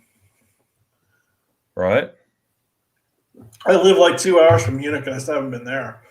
Like, oh boy, it was on my list. Like that was the next place. I was going down the list of cities by population. That's just how I roll. Right. So it's like I started with Berlin, then I went to Hamburg, and then next was Munich, and then we got locked down. Oh yeah. I tell you what, I love Munich. Munich. It's only about it's a 45-minute drive from Munich, and about an hour. It's an hour and 15-minute train ride from Garmisch. I meant to say Garmisch. Nice. Garmisch to Munich. 45 minutes by vehicle, an hour and 15 minutes by train.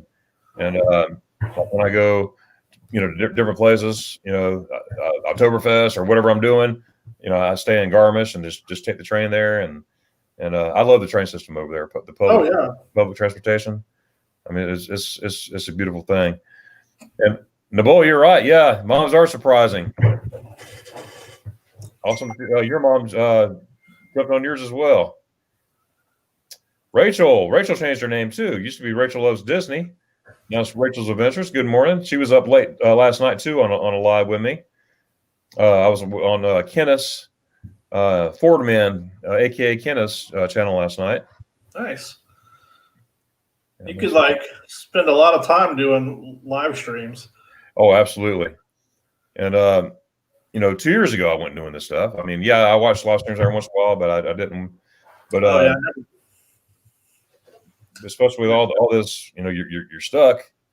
You look around, I'm like, oh, let me check out these live streams, and then more people, and next thing you know, you just got this community of I call them fine folks that come together and just have a good time.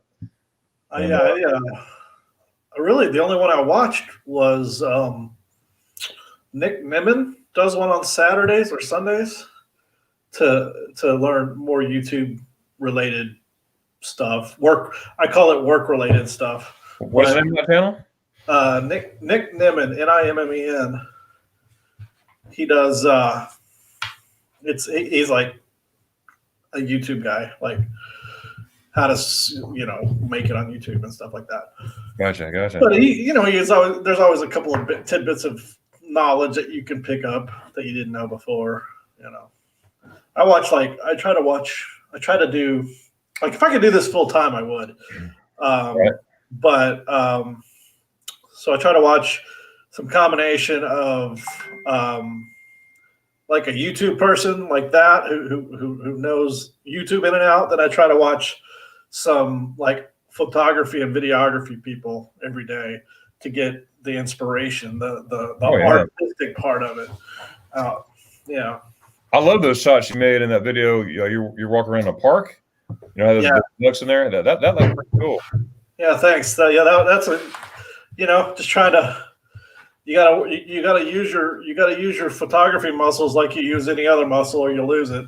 Sure. And just because it can't go on a vacation doesn't mean I can't make travel videos. It's kind of the way I'm trying to look at it. That makes sense. And I'm kind of like leery to take my camera and like record a lot, like in the Zentrum or downtown where people are, because it's kind of supposed to be locked down. Only go out to restaurants and things.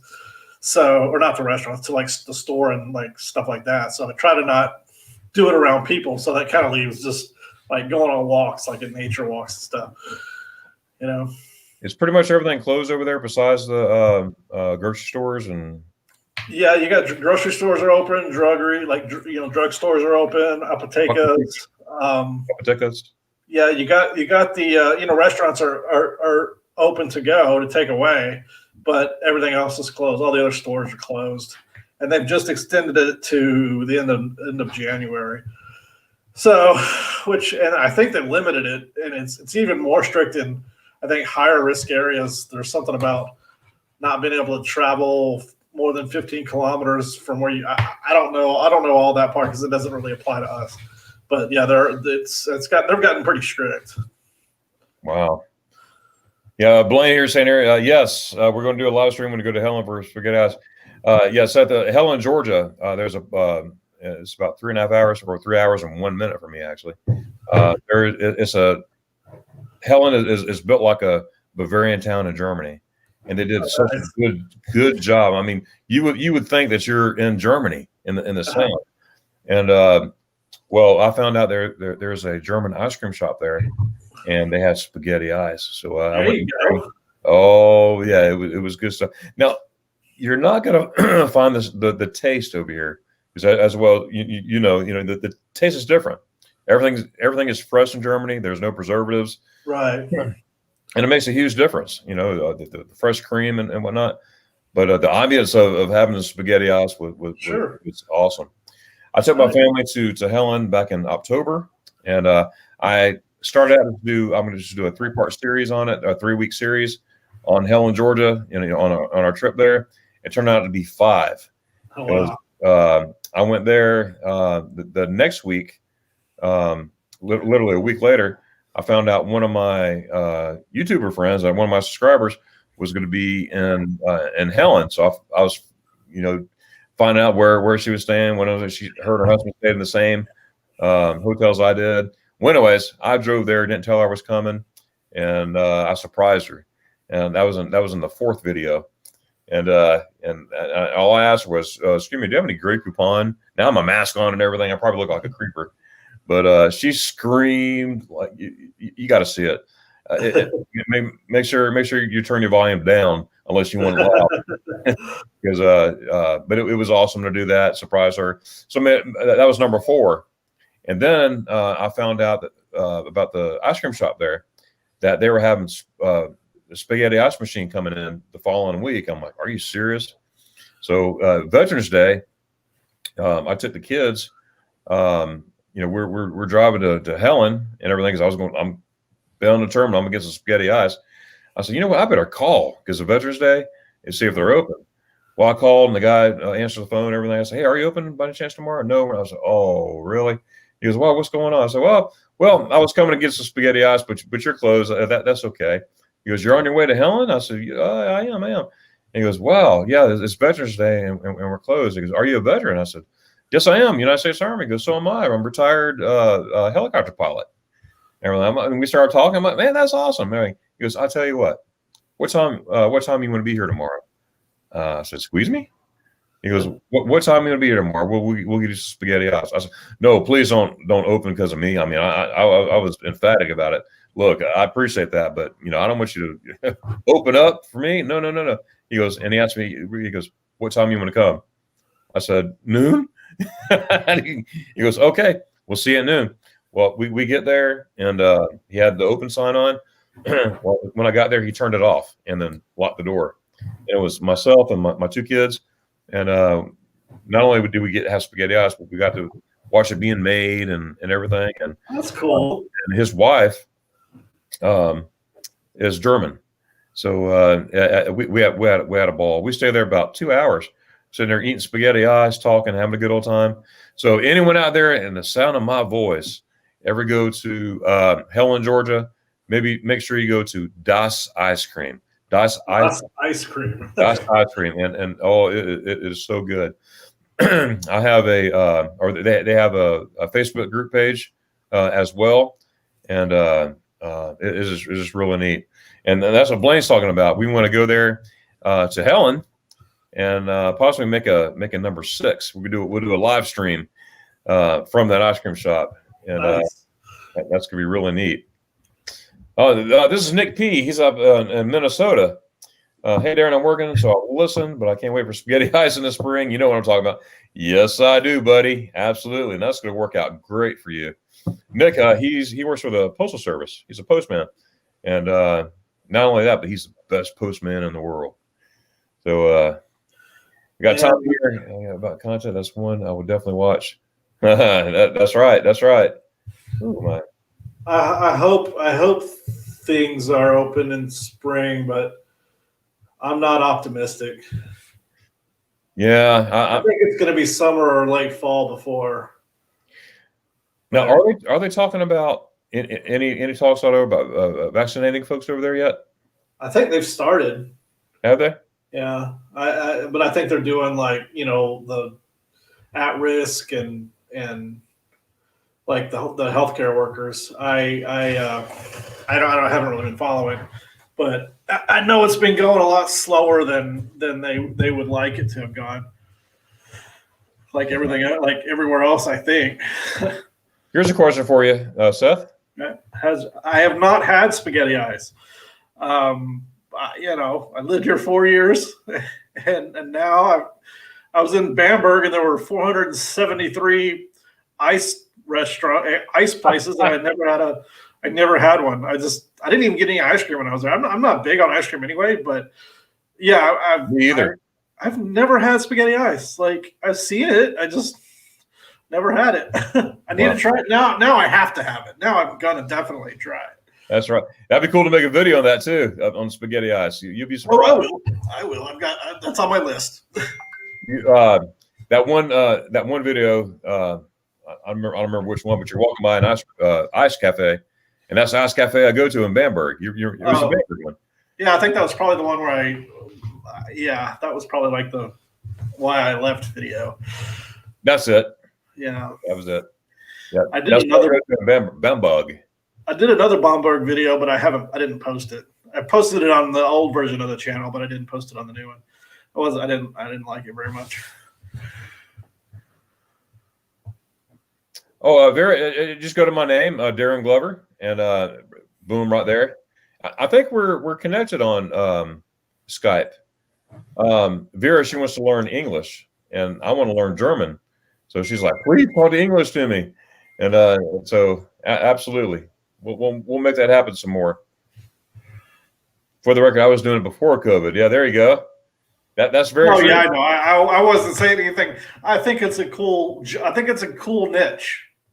And there are a couple of guys that I do follow. It's funny. I have no desire whatsoever to do it myself, but there are a few people that I follow that live out of their van, and it's cool to watch them. There's one guy who, God, he's always up in Colorado, like up in the middle of nowhere, and living that life. It's just. I think it's awesome to watch. I could never do it myself, but yeah. Poncho needs a guessing game. Yeah. Poncho reminds me of Poncho and Lefty. Yeah, that dog is funny. He's like Sarah probably doesn't know Poncho and Lefty.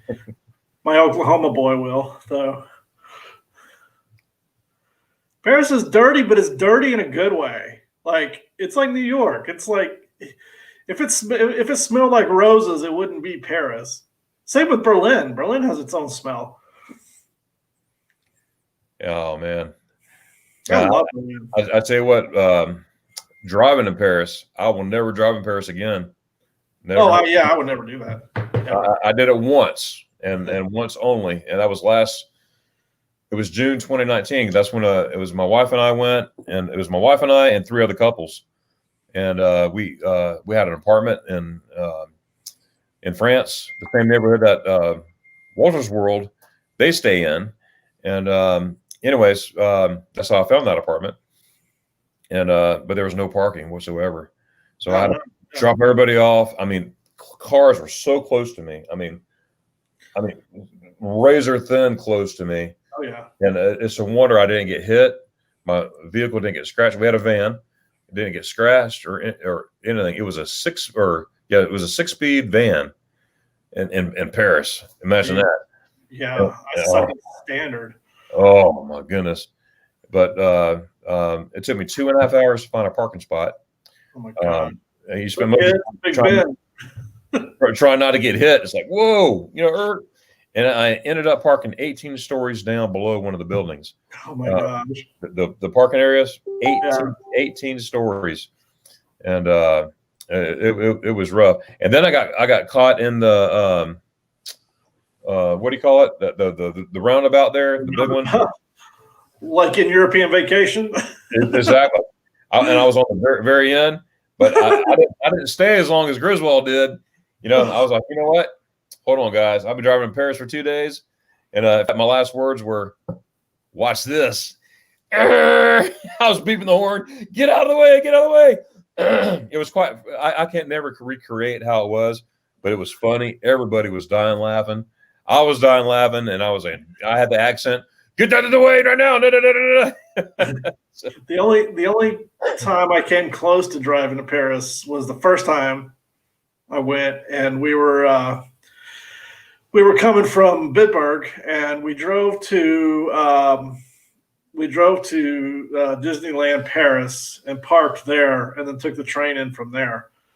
Outside of that, we just took we would drive to Luxembourg and take the train from Luxembourg. It was like 4 hours from Luxembourg. It's like an hour from Bitburg to Luxembourg. Back then, I think they have a highway now. But so it was just we'd always go to Luxembourg to like see movies and stuff. So because they had it in English. But I would never drive in Paris.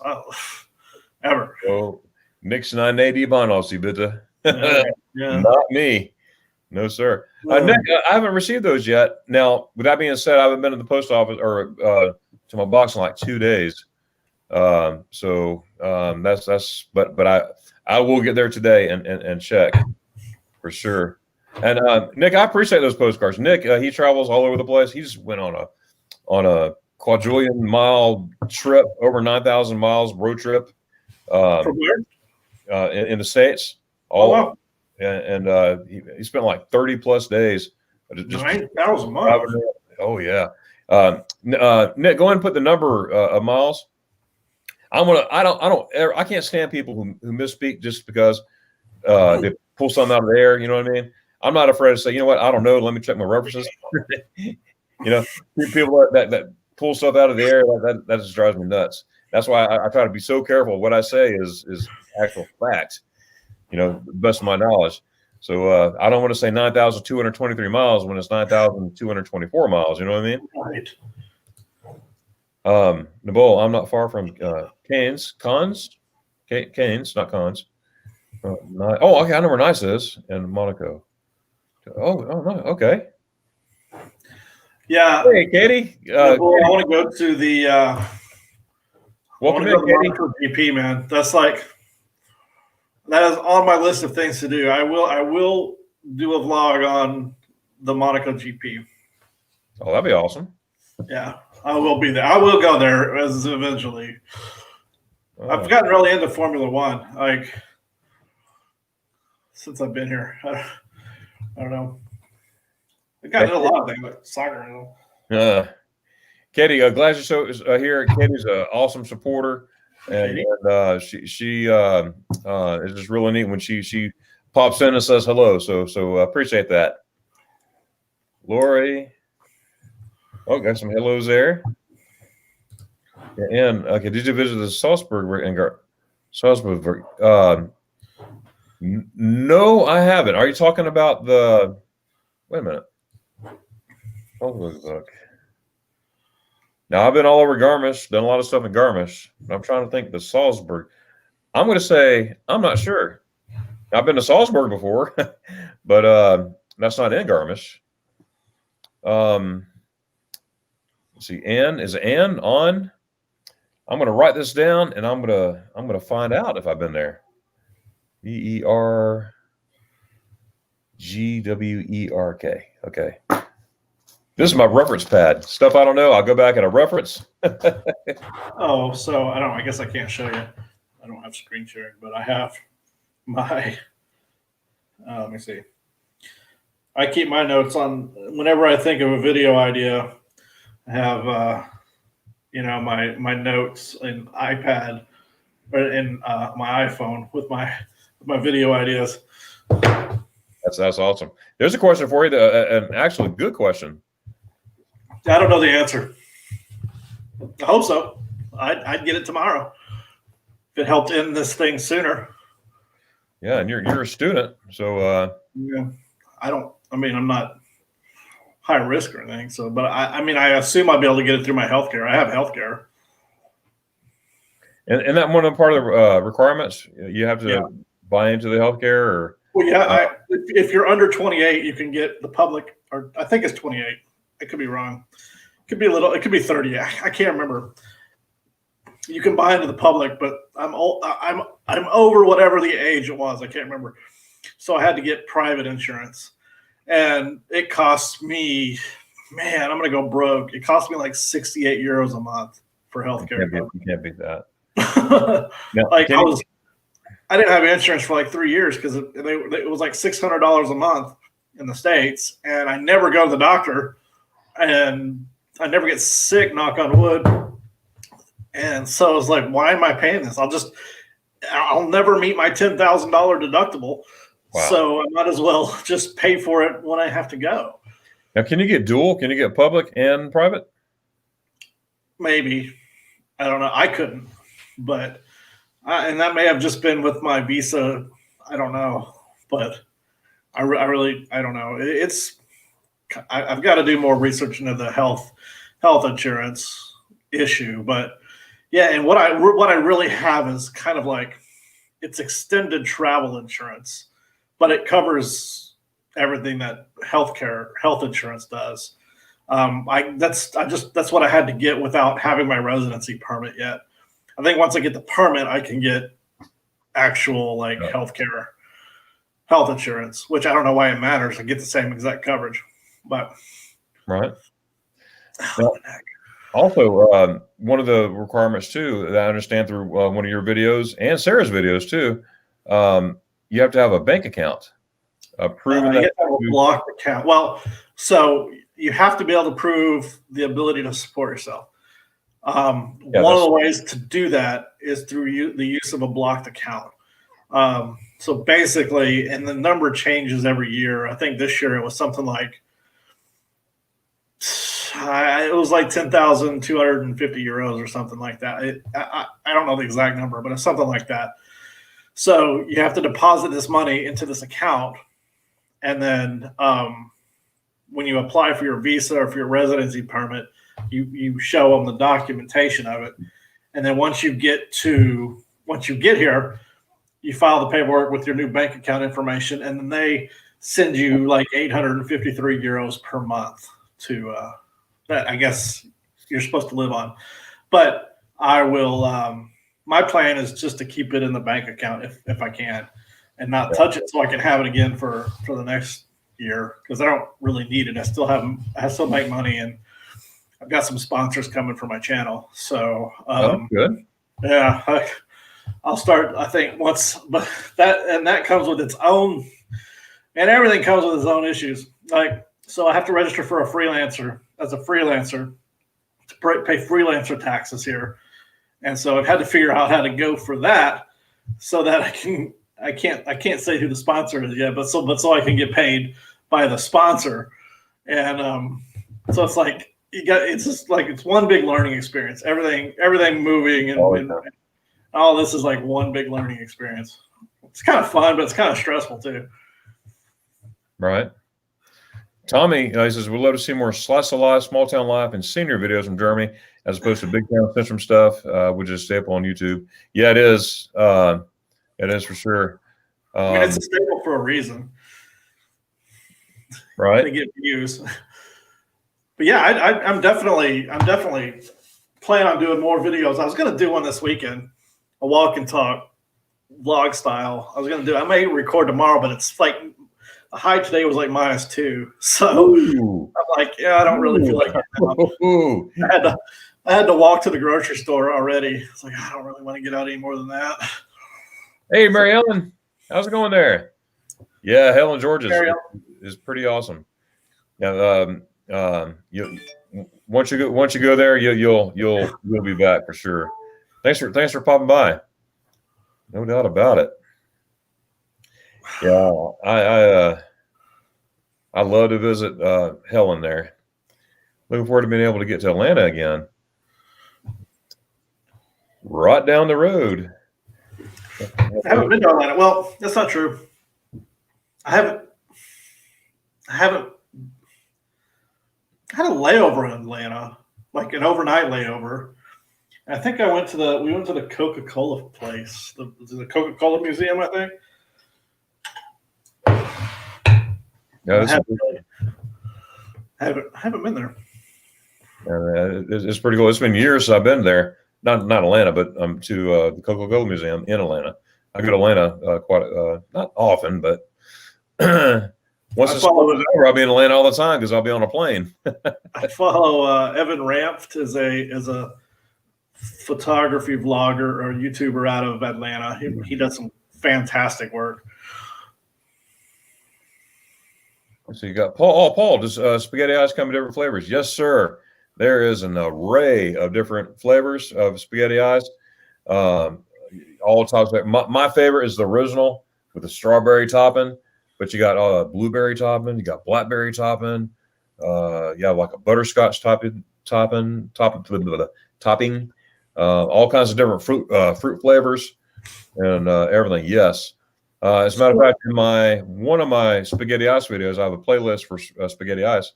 I show a spazzacata of a big menu of the different spaghetti ice that you could get. So it's pretty neat. Can you explain to me what exactly spaghetti ice is? Because all I'm picturing is just ice cream made in the shape of noodles. I can't figure out what makes it better than that, more than that. Blaine right now, he's saying, "Oh, you had to ask that question." Danny is saying right now, "Oh, you had to have that question." Sorry, guys. Would you like me, sir, to tell you about spaghetti ice? I would love to hear about spaghetti ice. Unless it's going to cause mass suicide, then no.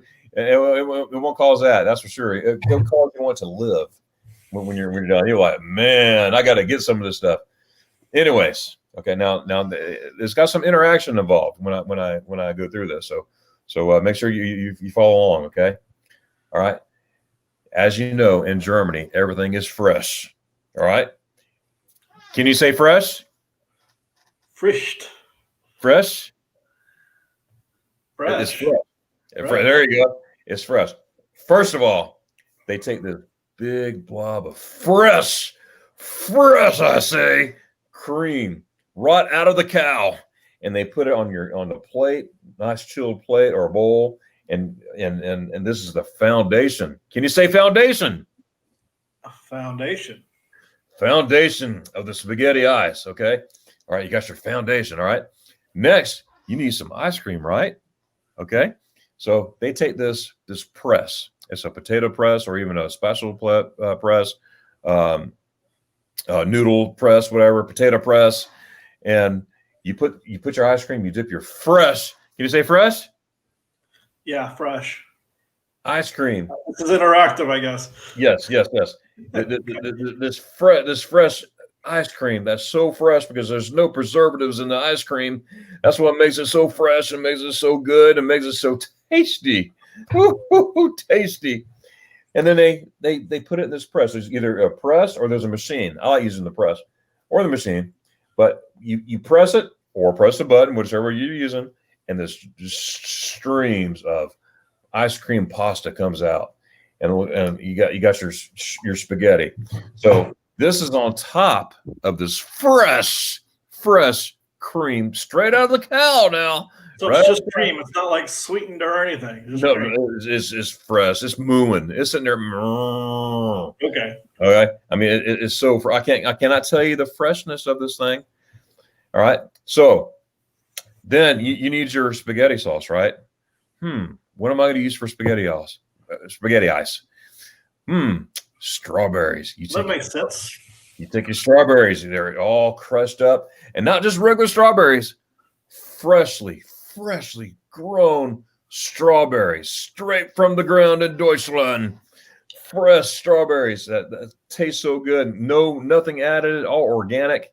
All right. And then you squish it up and then you pour it right on top of that fresh ice cream and that fresh cream and all that stuff. All right. Now you got your plate of spaghetti, right?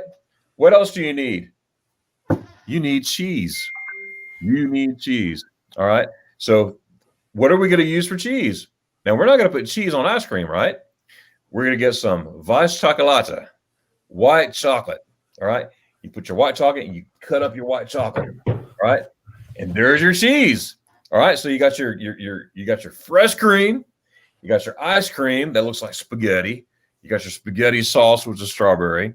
And you have your cheese, which is Weiss Chocolate. So good. All right.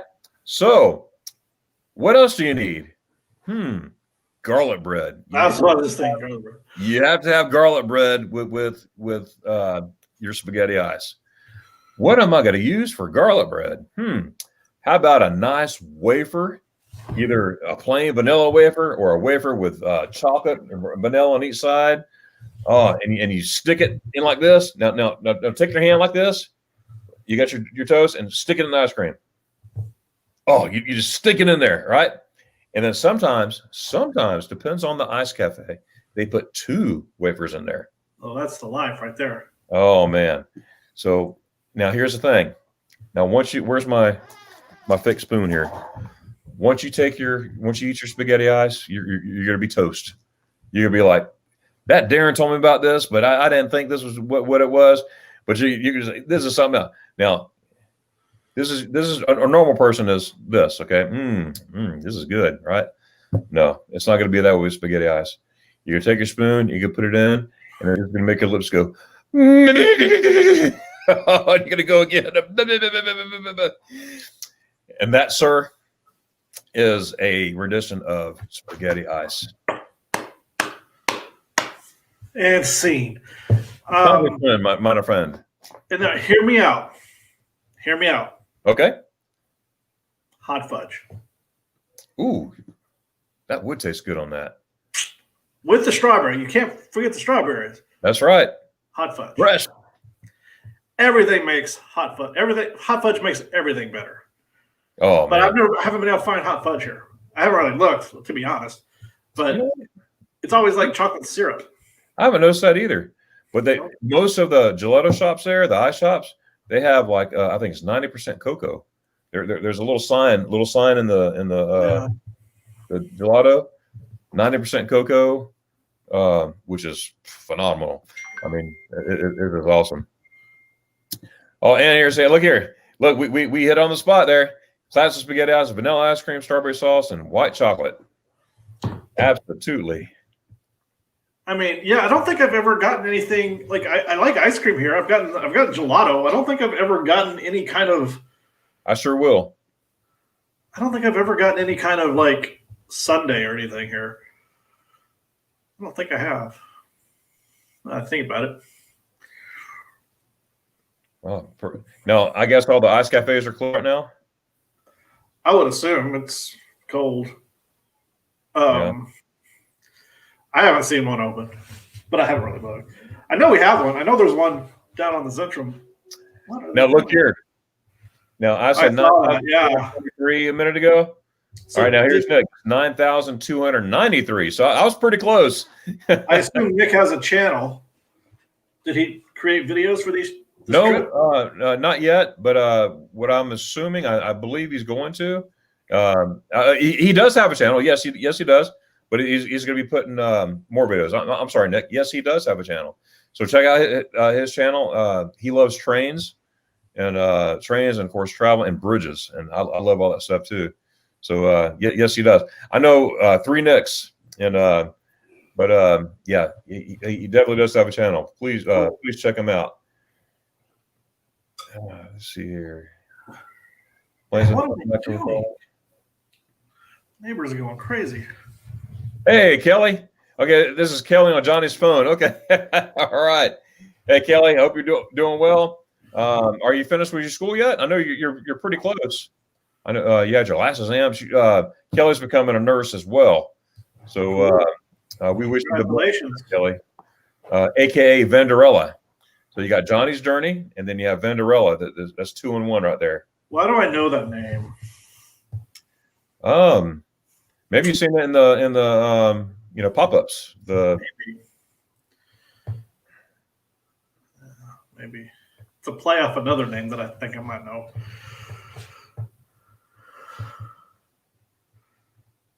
Oh, the Salt Marsh and Birch Garden. Yes. I went through part of it.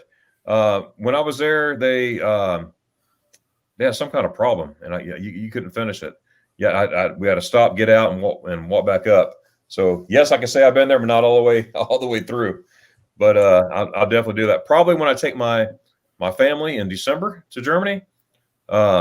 that'll be something to take them to and everything. If it's open during the winter, I can check that out here. Berchtesgaden is on my list for sure. I thought about doing a series. It's beautiful, Seth. Oh, it is. I thought about doing a series, and I don't know if I'm going to do a series. I've been talking to some other people about this. I don't know if I'm going to do a series or I'm going to create another channel, but I want to do like a German history series or a German history channel, not just World War II, but like do a series, like do a season per like era maybe. That'd be good on your channel now. Charlemagne era, yeah. And I don't know if I want to do another channel because I don't know that it really crosses over with my channel now, but I would put it on your channel. Yeah.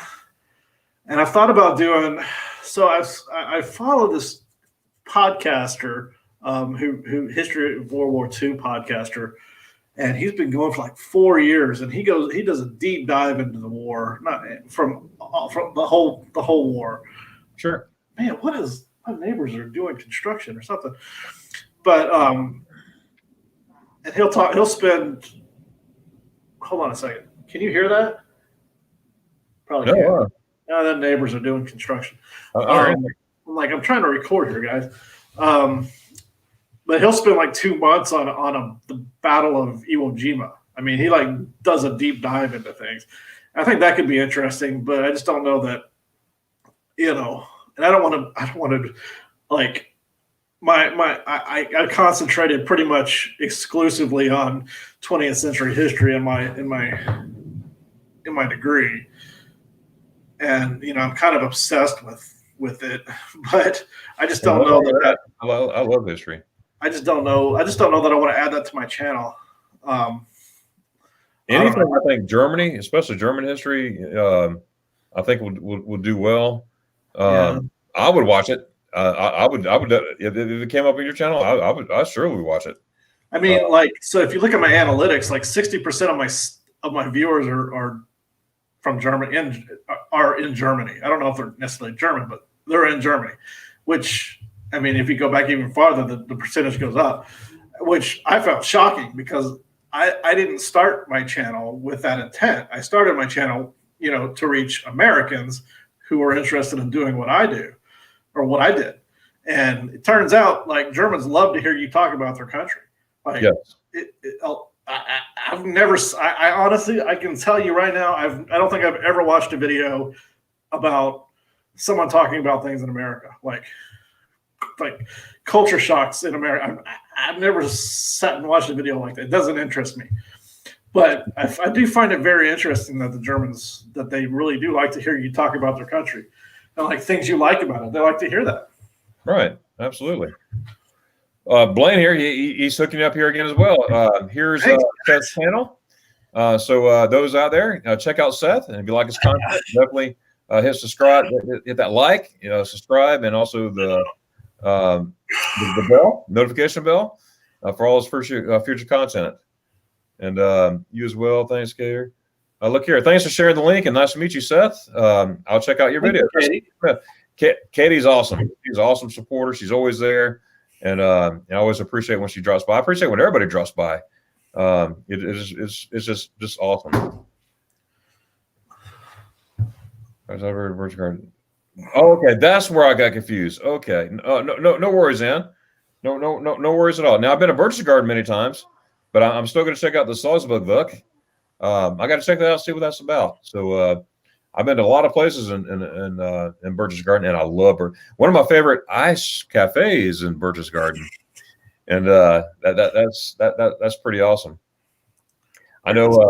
Speaking of ice cafes, I walk in Schweinfurt, and there's ice cafe I go to all the time, and I don't really have to say anything. They can see me walking down the street; they're already making spaghetti ice for me. That's awesome. It's great. The usual, Darian. Say again? I said the usual. The usual. That's it. That's what I'm paying right now, $600. Now I'm trying to think what content. We were talking about insurance. Oh, insurance. Okay, that's right. Hey, Carmen. Carmen's out in California. Hi, Carmen. Everything. Glad you're here, Carmen. A little bit earlier today, was trying to accommodate the time for my guest here. Seth is, as you probably know, he's an American living in Germany. He's going to school, working on his PhD. Masters right now. Or excuse me, Masters right now, and he has access to spaghetti eyes that I don't, and that is so cool. Yeah. What time do you normally do these? Like 7? 7 o'clock, 7 Eastern Standard Time. So that's what, 6 hours, like 2 o'clock in the morning. Oh, Right. yeah. And see, and poor Eric, the one in Austria that I introduced you to earlier, he was my first international guest on my show, and he stayed up. Actually, he went to bed and set an alarm to get up, and Nice. I tried to tell him, I said, I'll change the time to accommodate. He goes, no, that's okay, that's okay. But even though he said okay, I still felt bad. I'm like, man, he's up, and it was an honor because we talked about 2 hours, Nice. and we had a good time. And but from then on, I was like, you know what? I'm just gonna offer these times, to where it's not strenuous on the guests. You know what I mean? I don't want you to set an alarm to be on the live stream. You know what I mean? So in the next 3 weeks, actually next 2 weeks, and let me see. So next 2 weeks in January, I have other YouTuber Americans living in Germany that's coming on, and it's gonna be different times. Now, like next week, it's going to be at 10 a.m. Eastern Standard Time. So it'll be 4 o'clock your time. Right. I'm going to have Passport 2. Oh, yeah. Yeah. There will be a guest on my show here. And in fact, I think they may be listening right now because they knew I was going to be on. So if you're out there, Passport 2, I'm looking forward to next week. Great channel. They've grown a lot too. Like they have. like 6 months. They have. I watched I saw them in bits and pieces and everything, and finally I saw. They're from Oklahoma. Yeah, Oklahoma. Yeah, and I finally said, you know what? I'm gonna go straight from when they went to Germany. So I went from when they decided to move to Germany, watched all those videos. Well, I think it was 73 videos, and then now I'm finished with those. Now I'm working on their first videos. They were in Thailand first. I think I'm on the third or fourth one in Thailand. And so watching them their beginning, so it's cool to see what's now, and then go back to the beginnings a few years back, and yeah, it's interesting to see how people evolve in their ability and in their, I tell you what, I sure evolved. If you look at my earlier videos, God, no, I didn't know anything about editing or anything like that. In June of 2019, that's when I finally I got to learn how to edit. I got to learn how to do it. And I took one of my videos from Schweinfurt, Germany. That was my my practice one. And I took all these videos that were mistakes that I wanted to use in videos. I'm not going to use this one. I'm going to use that one. But then I learned how to edit. So I started editing this, editing that, and that. And it's one of my top views now. Nice. Yeah. So it's like, what in the world? This is a practice one. This is my very first one I ever edited, and I got like thousands of views on it. So it's weird. It's crazy what decides to blow up. Like I posted a video on. So like I said, this is the second version of Weltburger Wonderlust. I started the first version in August. And at the time, I used an email account that I had gotten for a company that I was working with. And when I left that job, I still had access to it, but I eventually lost access to the email account, and I couldn't my channel was like branded channel with the account, and if I could have switched the email over before, but I didn't know they were going to lock me out of it, so I got locked out of it, and I spent probably 2 hours on the phone with Google. I'm like, let me get access to it so I can just change the email. That's all I got to do. Change the email. I had something like 900 followers and something like 3,900 hours. And I had two, mainly based on like two videos. I had posted two videos that got something like 20,000 views each. And I don't know why. They weren't good. I mean, they weren't that great. And they just got the algorithm. And I posted those videos again when I had to create the new channel. and I mean they've gotten something like 2,000 views. So it's like, what's different? What's different now in the same exact video? You know, I don't understand. You know, I don't get the algorithm at all.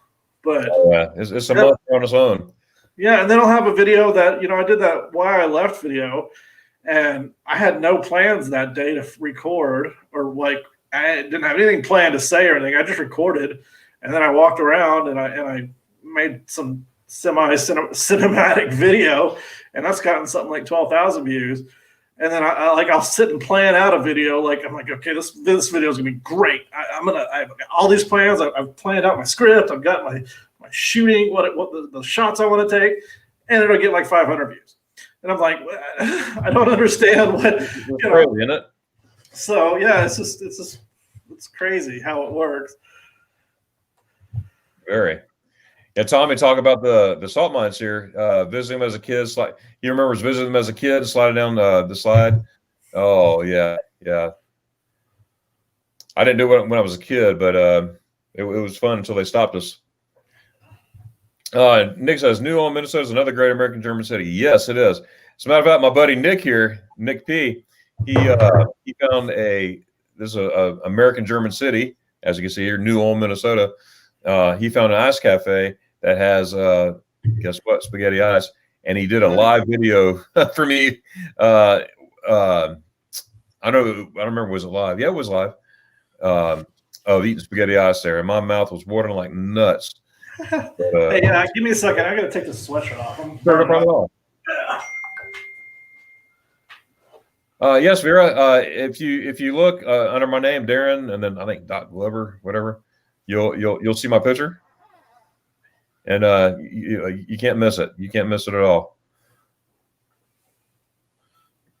Yeah, can't wait to get back to Atlanta. Okay. Oh, sorry, it's getting hot. I lived in the roller coaster. It was underground Atlanta in the old days. Lived there for years. Oh, cool.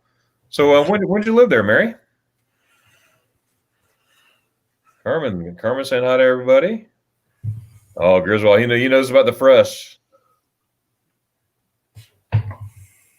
Oh, there's Blaine knocking me down here. Here we sit back here and hear the story 2 hours. That's good stuff. That's what it was also. Yep, that's right. Reesh. Someone missed to get eyes there and dies to go to heaven. Look at Paul. That is so true. And folks out there, I am going to make a live video when I have my spaghetti ice in Germany. Oh boy, I'm gonna go nuts over there. I'm definitely gonna have to get one this summer. My curiosity has definitely peaked. Yeah, that'd be awesome to hear your reaction. He's dreaming. That'd be cool to get your reaction on that too. I'll record. I'll do an American tries video. Ooh, they put actual cheese on ice cream. Oh, yeah. Don't get them started about putting cheese on stuff that cheese doesn't belong on. Like they have can't do it. They'll put cheese and Nutella together, and like I'm like that's not right. That's just not right. That's right, Carmen. I totally agree. Finish on Valentine's Day. Okay. That's a good day to finish. There's Vanderella. Okay. She graduates her nursing school on February 14th. Germans are like hearing about the war. Other history, yes, there's been enough. Or when it comes to that, yeah. There is a lot of that for sure. But there's tons more history before World War II, before World War I. That people don't realize, back in the Renaissance and all that stuff for sure. Hello, friends. Forever best friend. Hey, glad you're here. Thanks for popping by. Happy Saturday to you as well. And you didn't mention the war, but yeah. No, they don't. No, they don't. They do not belong together. You know Right. who I'm talking to. I know exactly. Oh. Yes. All right. Oh, cool. Cool deal. Yeah. So, how long do you plan to stay in Germany? Interminable. I'm not planning on leaving. I mean, unless I have to. Yeah. So, yeah. I mean, I at this point, and you know, things can change. But at this point, I don't see any.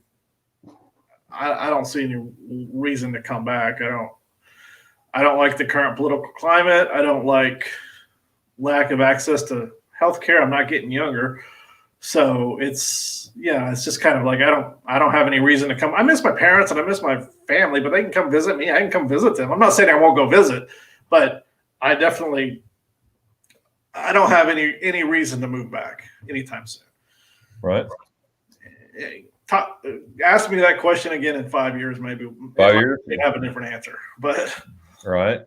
No, I'm not saying I might not necessarily stay here. I don't think I don't think I'll stay in Bayern forever. I think maybe I like the West better, but or maybe even like a big city like Berlin. I don't know. I might not even stay in Germany. I may go to France. I may go to Ireland. I may go. I plan on staying in Europe for sure. Yeah. I packed the bag. I packed 2 suitcases, but I did ship my bike, and because it was a kind of a pricey bike, and it cost me like $250 to ship it. Wow. And hindsight being what it is, I probably shouldn't have shipped it. I probably should have just sold it. But because it ended up getting the gear shift changed or got broken, and so I had to take it to the shop anyway to get it fixed, and that cost about €100. So it ended up costing me probably about $375 on a like $1,000 bike. Did they take it apart when they shipped it, or did they just shipped it all together? Oh, I packed it. Like I took out, it's like a you pack we ship type. There's a bike. I can't remember the name, but like they ship like bikes and golf clubs and stuff. And it only took like a week and a half for it to get here. It was relatively quick. Wow. But I packed 2 suitcases, basically of clothes, and one of them included which was stupid. I had a 28-inch curved monitor that I shipped in my suitcase, and I tried to pack it real good. I love that monitor, but I ended up breaking it. It ended up breaking in the shipment. I ended up buying the one I have now. This one is like, it was almost the exact same monitor, the Samsung 28-inch curved monitor, and it was like half the price. So it's like I could have just saved myself a lot of space by just packing more clothes or more. I wish I had packed. If I had thought about it, I would have packed more towels. But yeah, I just packed 2 bags. That's it. Not everything over here is better than the USA. Oh yeah, not everything is. And I made a video about that. Dietrich knows, he's seen it. Right. Yeah, not everything is better. Everyone. Everybody. First of all, everyone has an opinion. Yeah. And things are, like you said, better in Germany, better in the United States. I mean, it just depends. Well, and better's relative. It all depends on what you care about. Yeah. Girl, I'll send you a message for sure. In fact, I already wrote it down here on my pad. Yeah, so we'll definitely do that. I tell people, like, America is fantastic. It's a great place to live. It's a lot better place to live if you have money. Like if you're wealthy, especially for healthcare. I mean, it's the best healthcare system in the world if you can afford it. And but if you can't, then you're stuck paying $1,000 a month and you can't afford it. I mean, you're gonna file bankruptcy if you get sick. So yeah, it's a great place to live. I'm not going to speak ill of my homeland. There are a lot of things I don't like about it. Yeah, I don't like the current climate and the way it's going. But I was born there, and Yep. Now, I don't know if I'll ever give up my citizenship, mainly because it costs a lot of money to do so. But they Yeah. tax you coming, they tax you going. Yeah, that's true. I like how Tommy put it here. Every place has some warts. Yeah. And that's very true. Yeah. That's very true. Absolutely. Got some hellos here. I miss my friends in Florida. So Dietrich, when are you coming to the States again? He's a Trekkie. He always comes for Trekkie Star Trek conventions. Oh, gotcha. I heard somewhere in the States there's a place where they have the original set for Star Trek. Someone mentioned that in a live stream the other day. I want to say it's Mark Finley, where you're able to sit in the captain's chair and everything and all that stuff, and it's the real captain's chair, the one they actually used. Where was that? I'm gonna ask Mark Finley on that. Oh, speaking of Mark Finley, oh my God, you still on? What's up there? I was just talking about you, Mark. I didn't even know you were here. Ticonderoga. So, Mark, was that you that was talking about the Star Trek thing, where they have the original set? People go take pictures, whatnot. If it is, let me know. He said Ticonderoga is where it is. Oh, is that okay? You're down. Okay. I'm farther down the chat than you are. Right. Yeah, I try to get. Yeah, I'm concentrating on my guests and then answering and then trying to get the chat.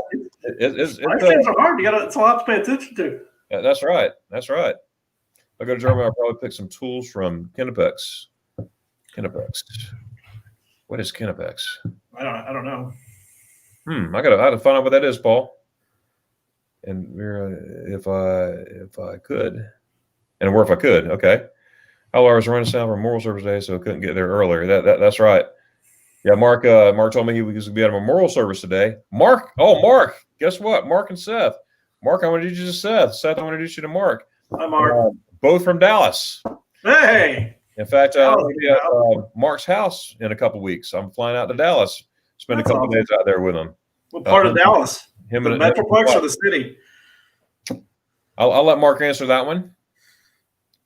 I'll let Mark answer that one. He talked about like 5 or 6 different places, and I know. So no. Usually, when people say they live in Dallas, they mean they live in Dallas-Fort Worth Metroplex. Okay. I think I heard him say that name before. Now, is that where you're from, the Metroplex area, or? I grew up in Garland and Mesquite, which is in the Metroplex. Yeah. Last place I lived was in Dallas proper. I lived about 5 minutes from Dallas, or 5 minutes from downtown. Oh, boy. On the east side, I'm not going to do it. On the east side, I was by Swiss and over that area, Swiss Avenue area. Mark will know that area. Right. Lori says here, I travel and forget any preconceived ideas of where I'm going to better experience the moments and not compare anything to American standards. I can see that. Yeah. That's fair. And, you'll see, I mean, that's kind of the staple of my niche is comparing German things to English, to American things. And I try to avoid those things because it is pretty cliche. I mean, you can only make so many videos about, stereotypes or culture shocks, A lot of those. It's like, oh yes, I know. We everything's closed on Sundays. Yes. Hey, Mesquite. Yo, I went to Poteet High School. Mark. Okay, I'm getting some no's there. Arlington. You're in Arlington, yeah. So I went to Poteet High School in Mesquite, not class of '94. So you moved there like 1 year after I graduated. Yeah. Sorry you felt bad there, Arno. You're looking at Keys, Georgia. You got a bad back as well? Oh, I'm just sore today. I slept. My couch that becomes a bed, it was kind of tough last night. Tommy was saying, Delory, wise of you, which I agree. I can't tell you how many people we travel with always want to make comparisons and miss out on the experience. And that is so true. You got to experience stuff for yourself. Oh, yeah. I mean, you got to – everyone has an opinion. Everyone does. But make it your opinion. If someone says, "Oh, I don't like it," because you know what, don't listen to it. Yeah, but don't let it hinder you from trying a new place that you've been wanting to go to. I consider myself a positive person, you know, and I always want to be positive about everything. I try to be, you know, in everything, be positive everything in life.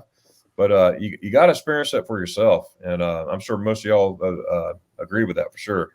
So yeah, funny story. My parents came last time I lived here. My parents came over with a couple friend of theirs, and we all went to we were all in Rome. Yeah, we went to a restaurant. It was super great meal, and you know they bring you bread, and you know they bring you your olive oil and whatnot. And the guy, our friends are our family. I've known him since I was born. It was like, could you please bring me some butter for the bread? And the waiter was like, no. He's like, but I want butter. He's like, no. You eat the olive oil. He's like, but I want butter. That's how we eat it. He's like, no. He refused to bring butter. He wouldn't bring butter. Really? We were just sitting here going, Ron, just eat the damn bread with the olive oil. It's fine. Yeah. That's funny. You gotta adjust to where you are, man. You know, if you want everything to be like the States, why come? That's right. That's right. And go to Branson if you want to stay in the States. Oh boy, that's why I tell people who go on these group trips with me. You know, number one, you know, I can't stand complaining. Oh my goodness, that drives me. It makes it bad for everybody. You know, number one, you know, you just got to go with the flow. You know, like the butter and the oil. You know, yeah. You know, just eat the oil. You know, and it's good. You'll like it. Embrace it. Yeah. Embrace it. You know. You already saw this, but Marsh and Arlington. Oh, Arlington, yeah, man. Cowboys. Mark put that StarTrekTour.com on there as well. I'll go ahead. You know Griswold family vacay. I do know Forney. My ex-wife's parents live in Forney. Not a whole lot in Forney. Yeah, okay, Scott. Yeah, Scott Colson. I wasn't a bad guy, but yeah, I knew. Wow.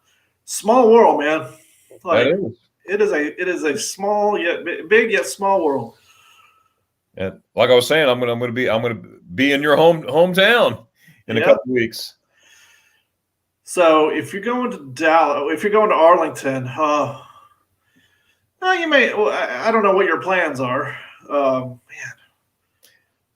Mark's got a whole array of stuff. We're going to San Antonio, girl. Yeah, all these other places. There's a German area too in Texas. Yep. It's by Austin. I can't remember the name of it. Why I can never remember the name. And you know, actually, if you drive down 35 from Dallas to, if you're going that way, before you get to Waco, there's a city called West, Texas. And they have, it's like one of the largest. Mark mentioned that. Yeah, one of the largest Czech people areas in the country, I think. And you have to stop and get kolaches. And there's a restaurant. There's a Czech American restaurant that serves like stuffed cabbage and stuff that's really, really pretty good. I mean, it's like your typical small town restaurant, but they serve some good, like, Czech food. It's really good. Wow. I learned how to say thank you in Czech. Dziękuję. I went to Prague. Mark Walters he made some videos about Slovakia, I think, or Slovenia. Oh, yeah. Which one you did it. Yeah, but he was talking about, I guess he worked there. I can't remember which one it was. That stuck out of my mind for some reason. I was in Prague. Let me see, was it 2 summers ago? Not the whole summer. I mean, it was a couple weeks. It was 2018. I was September of 2018, and had a real nice time in Prague. Ate tons of pork knuckle there. Man, Prague is very high on my list. It's only like an hour and a half for me. Wow, that's not bad at all. Now, so you mentioned the town that you lived in, but I didn't quite get it. And I'm going to write it down. Can you spell the name of the town you're in? Bayruth. I'll put it here in the chat. Oh, Beirut. Bayreuth. But okay. That's okay. I always call it Beirut. Okay, yeah, I know where that's at. Yeah, absolutely. Pretty close to. It's like an hour from Nuremberg and a couple hours from Munich. Yeah, it's cool, I guess. I love Nuremberg, and I saw that video of you in Nuremberg too. All the man. So I've been working on this Nuremberg travel video I just started, but I recorded the video in September and October. I took like 3 trips there when I was in Bamberg, and I have so much footage that it's just like daunting to try to make this video. So I just keep putting it off. I spent like 3 hours at the Zeppelin field, and I lost all of that footage. I don't know where it went. No. I must have written over a card or something. But so now I got to go back and re-record that part. So that video probably won't come out till the spring. But I like Nuremberg a lot. Oh, it's beautiful. It's a cool city. Yeah. I had a girlfriend at the time in Nuremberg when I was stationed in Schweinfurt, and I would take the train to Nuremberg, and Fredericksburg. That's what. Oh, it's all the red roofs and all the food, the Nuremberger bratwurst. Now, the first time I went to Nuremberg was in the 70s. I was a kid living in Gießen. My dad was Army, and my mom had to work that Saturday. So my dad took me on a train from Gießen to Nuremberg. It's like a 2-hour train ride, maybe. I forgot the distance, but I'll just say 2 hours. It's 2 hours plus, maybe. And took me to my first Christmas market in Nuremberg, and I've been just hooked ever since. I remember the smells of all the gingerbread, all that's when I got first introduced to the Nürnberger Bratwurst. Oh yeah. And so good, so many memories. My dad's gone now; he's with the Lord, but I got a lot of memories with him, and I remember those train trips from my dad. Yeah, and that's cool. I took my family there to Germany back in 2016, March of 2016, and we're working on going again for the Christmas markets this year. But it's going to be it was neat them showing them all the places and everything. But the kids were younger. Now they're older and everything. Now it's going to be better, Oh yeah. So I'm looking forward to. Fun. I want my kids to know other cultures, other just different areas of the world, especially Germany, because Germany's a part of me. I mean, it really is a part of me. Outside of Europe, where would you like to go? Well, outside of Europe, I've been on a Germany thing so long. I need to get to Hawaii one of these days. Yeah, I haven't been to Hawaii. Hawaii just doesn't rate for me. My best friend loves Hawaii. Favorite place on earth. To me, I'm just like, I can go to Jamaica. It's a lot closer. It's like, I don't know. That's right, Arno. That's for sure. Yeah, I need to get to Hawaii. I left Hawaii when I was 9 months old. I was born there. I was stationed there at the time. And so I had plenty of opportunity to go to Hawaii. Seth, I got plenty of opportunity to go. But I keep choosing Germany. I mean, you like what you like. It's true. Now I'm from Florida. I'm around beaches all the time. Yeah. And it's so. And we just moved here to Georgia, and glad we did. It's a nice change of pace. But anyways, yeah, I just keep going. I keep going to Germany. I think I'll try. I plan on doing travel outside of Europe. Hopefully, I want to go to Japan. I want to go to Tokyo. mainly to take photos, man. I see these street photographers in Tokyo with just the lights, and it's just always busy, and it's just like, man, I drool because of you drool over spaghetti eyes. I drool at these street photographers. It's just there's so much opportunity there to take street photos, and like they're not get pissed at you like they do here. Like it's so awkward taking pictures here because everyone's so concerned about their privacy. You have to get permission. I know. Yeah. I am not getting permission. That is not the purpose of my art. Is not to have you pose for me. I want to catch people, and I don't care about people. I don't use them as people. I use them as subjects. I want to catch them in normal flight. Normal flight. That's street photography. Otherwise, it's posed. That's not street photography. Yeah. I took a picture one time. I was doing a selfie. I made a selfie of me. I was making a funny face, and all of a sudden I heard this lady. I mean, ooh, she just laid into me. She had to be in her 80s. And I'm like, what are you talking about? And everything. And she pointed. I looked at the picture, and sure enough, she was back there. And in the picture, she's doing this. I didn't realize that. I said, "Here, I'll delete it right now. Here, it's gone. It's gone. It's gone." Like that, and walked off. I was like, "Woo, lady." Yeah, so, they're super private. I mean, I've got a drone that I've put up twice, and I put it up in Bamberg, and I flew for like 2 minutes, and then somebody came and was like, "You can't fly here." So it's like, all right. I saw that little burp of a drone footage on one of your videos. Yeah, when I flew by the dome, I had some more footage on like the center square there, with the place where the wide square is. I took some footage there, but I didn't use it in that video.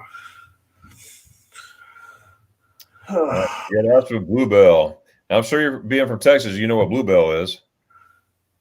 I mean, it's fine. It's ice cream. You won't be saying that when you get.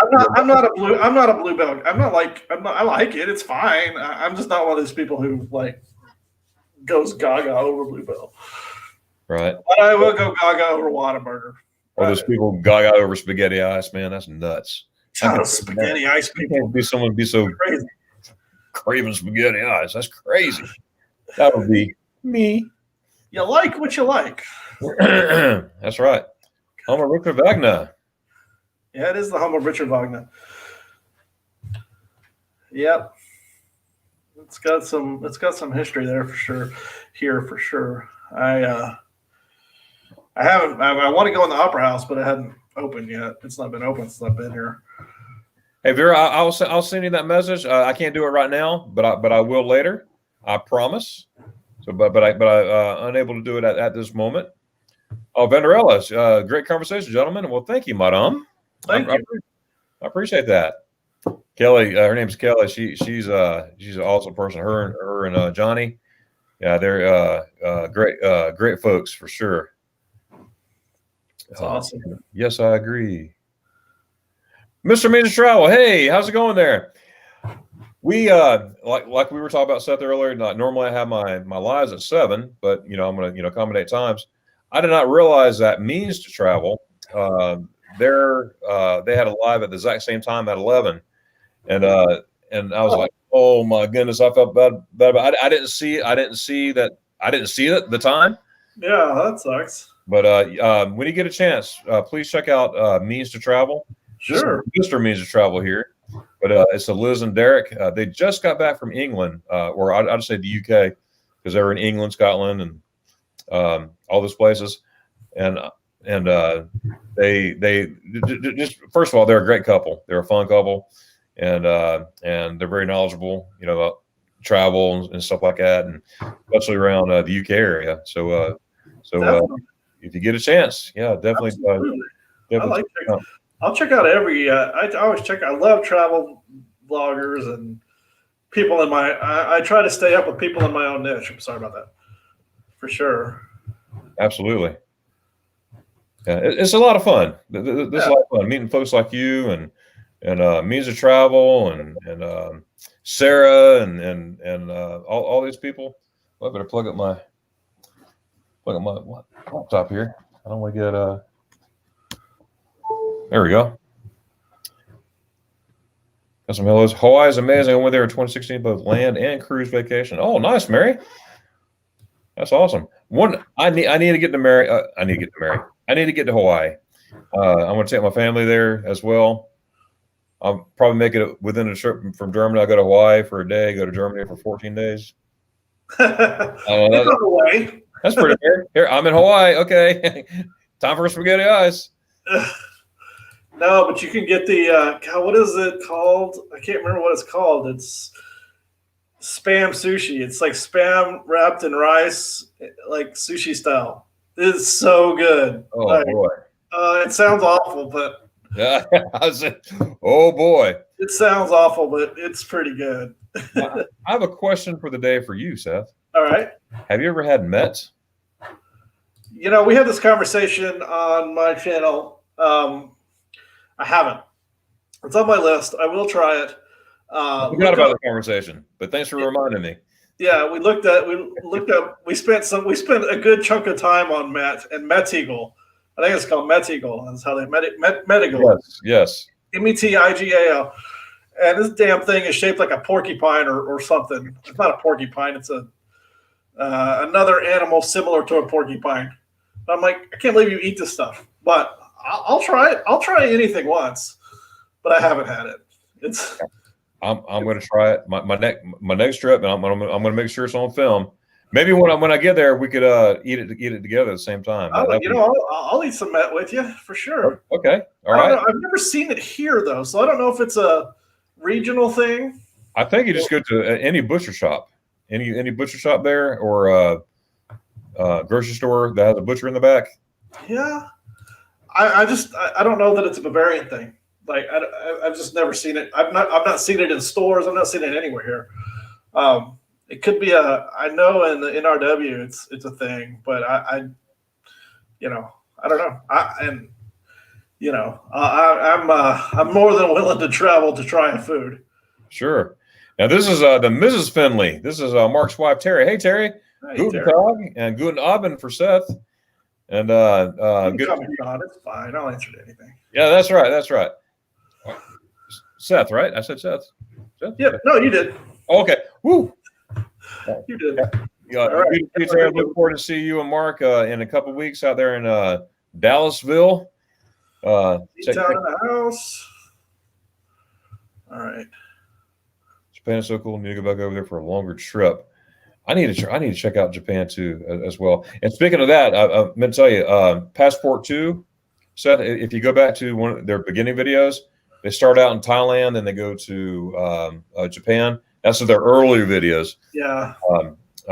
They have some pretty good shots and stuff. So there was one video where I think it was the last one in Tokyo. Donnie was eating a bratwurst in Tokyo. That's great. Oh, I saw that video. With what do you call them things? Chopsticks? Chopsticks. I saw that video, I think. In Tokyo, he's sitting there. Oh, this is pretty good. It's easy. That was pretty neat. That's funny. Blaine, hey, if you're just sitting here, guys, check out our guest and his channel. There you go. Yes, sir. Thank you, Blaine, for doing that. Make sure you check out Seth. Go to his channel there. Links right there in the chat. And stop by and give them a holler. So if you ever go to if you like nuts like I do, right here to the grocery store and get you these extra sharp snack Noosa chilies. They're Maryland brand, whatever. Germany is not known for its spice, but these things have some kick. They're pretty good. Wow. I like to check that out. Have you ever heard of Julie Jung? No. Maybe. I had her as a guest 2 weeks ago, maybe 3 weeks ago now. Check her out. She's in Munich, living in Munich, American living in music in music. American living in Munich. Her husband's a doctor there. That's why they're there. But she is funny. Waffles and Whimsy. Yeah, that's it. Julie Jung, and she also has Instagram and all that stuff. Yeah, I'm looking at her Instagram page right now. Oh yeah, she's a lot of fun. I've been following her over about a year and a half now. Whenever she started, and Cool. yeah, she's funny. She's hilarious. I just crack up. Not only that, she's an awesome person, and we text back and forth all the time and everything. So it's cool. So everyone out there, make sure you go visit Julie Jung. Is one of my first interviews. Not what my first, but one of my first interviews from overseas. So that's pretty cool. Maryland, no better pineapple than what you get in Hawaii. Tommy, my mom and dad, they call me their pineapple. And my mom actually worked for the Dole pineapple plant there in Hawaii. Wow. My dad was in the Army. And she said she would bring home all kinds of pineapples fresh but yeah, I'm their pineapple. And I'm proud to be a pineapple. My mom and dad's pineapple. There you go. Fresh pineapple's pretty damn good. Oh, I love pineapple for sure. I have not been to a German spa. Oh boy, yeah. Make sure you don't video that one. It doesn't sound like something fun like I would enjoy. I mean, I don't know. But Julie Jung, the one I was just talking about, she made a video of not in the spa, of course, but of her experience in the spa, and be ready to laugh. It is just funny. Like there are things that I'll like. I love traveling by myself. I think that's one of the extreme joys of adulthood is being able to travel by yourself on occasion. It's fun to go with other people, but going with yourself by yourself sometimes is just amazingly fun and rewarding. But like there are things I won't do that you miss out on when you travel by yourself. Like I don't like going on hikes, like going into nature and stuff. That's like stuff I want to do with somebody else. Like I want to see the mountains with some. I don't know what my dividing line is, but like for whatever reason, like doing things in nature is something I want to do with other people. Going to spas and stuff or stuff I want to do, like experience with other people, so you can sit there and talk about it, and like be like, that was the craziest thing I've ever done. It's just not the same when you're by yourself. So I need to find some travel friends over here that'll do some of that stuff. I mean, all for, and I'll do it, all for the clicks. I'll do it for the views. I'll do something. Well, sure. Like I ate some. I did a candy American Tries Candy video yesterday or for tomorrow, and can't wait to see that one. Man, I tried some candies that there's no way I would ever buy them. So like, unless somebody told me to buy it, and then they laughed. So I'm like, well, okay. So since you told me to buy this and you're laughing, I have to buy it now. You have any Kinders? Of course not. I didn't do any Kinder. See, I try to do things different. Everyone does Kinder. Everyone does Ritter. I got some. Yeah. I did get some Knops. Ooh, which are good. I got everything that I hadn't had. I got some Haribo string things. I just finished posting the video for tomorrow, but I did these. I threw away the crap I didn't like, so I don't have them. But I got these salty licorice gummy fish. Oh boy. That are like, I don't like licorice to begin with, and it's funny. That's funny. I don't want to spoiler alert, but yeah. Bye, Dietrich. Thanks, man. I'll see you tomorrow, hopefully. It says you should check out my favorite Edgar's in Chicago for street photography. They're on Instagram as Corona. Okay, go ahead. Creative and Amis, great street photography. Creative and cool. I'll check it out. Yeah, man. I'm super into street photography right now. Hey, Tommy, thanks for dropping by. I appreciate you being here. Glad you came. Oh, he's thanking you, Seth, for coming on too. Thanks, Tommy. I appreciate having the conversation. Tommy, he loves Germany as well. In fact, he'll be on that trip in September with me. He lived there as a kid in Germany as well for a number of years, and so he's ready. They go quite often, actually. Yeah. Mark here, we're going to Hawaii in March for the first time, and I have to admit, it wasn't for Pearl Harbor being on my bucket list. It might not be on my bucket list. It wasn't. Yeah, I get that. It wasn't for Pearl Harbor. Yeah, there you go.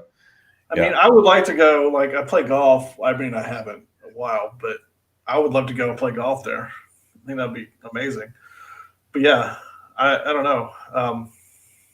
It's just I don't know why. I mean, I'm sure it's awesome. It's not on my list. It's on my list, but it's low. It's lower. Mark found tickets there, $198 a piece round trip from Dallas to Hawaii. What in the world? Those are thousands of dollars a piece, you know? So it was, I came here in September 15th, around August, sometime beginning of August, I think, middle of August.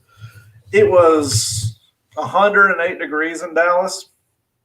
And my apartment, like I said, was built in like 1919. And it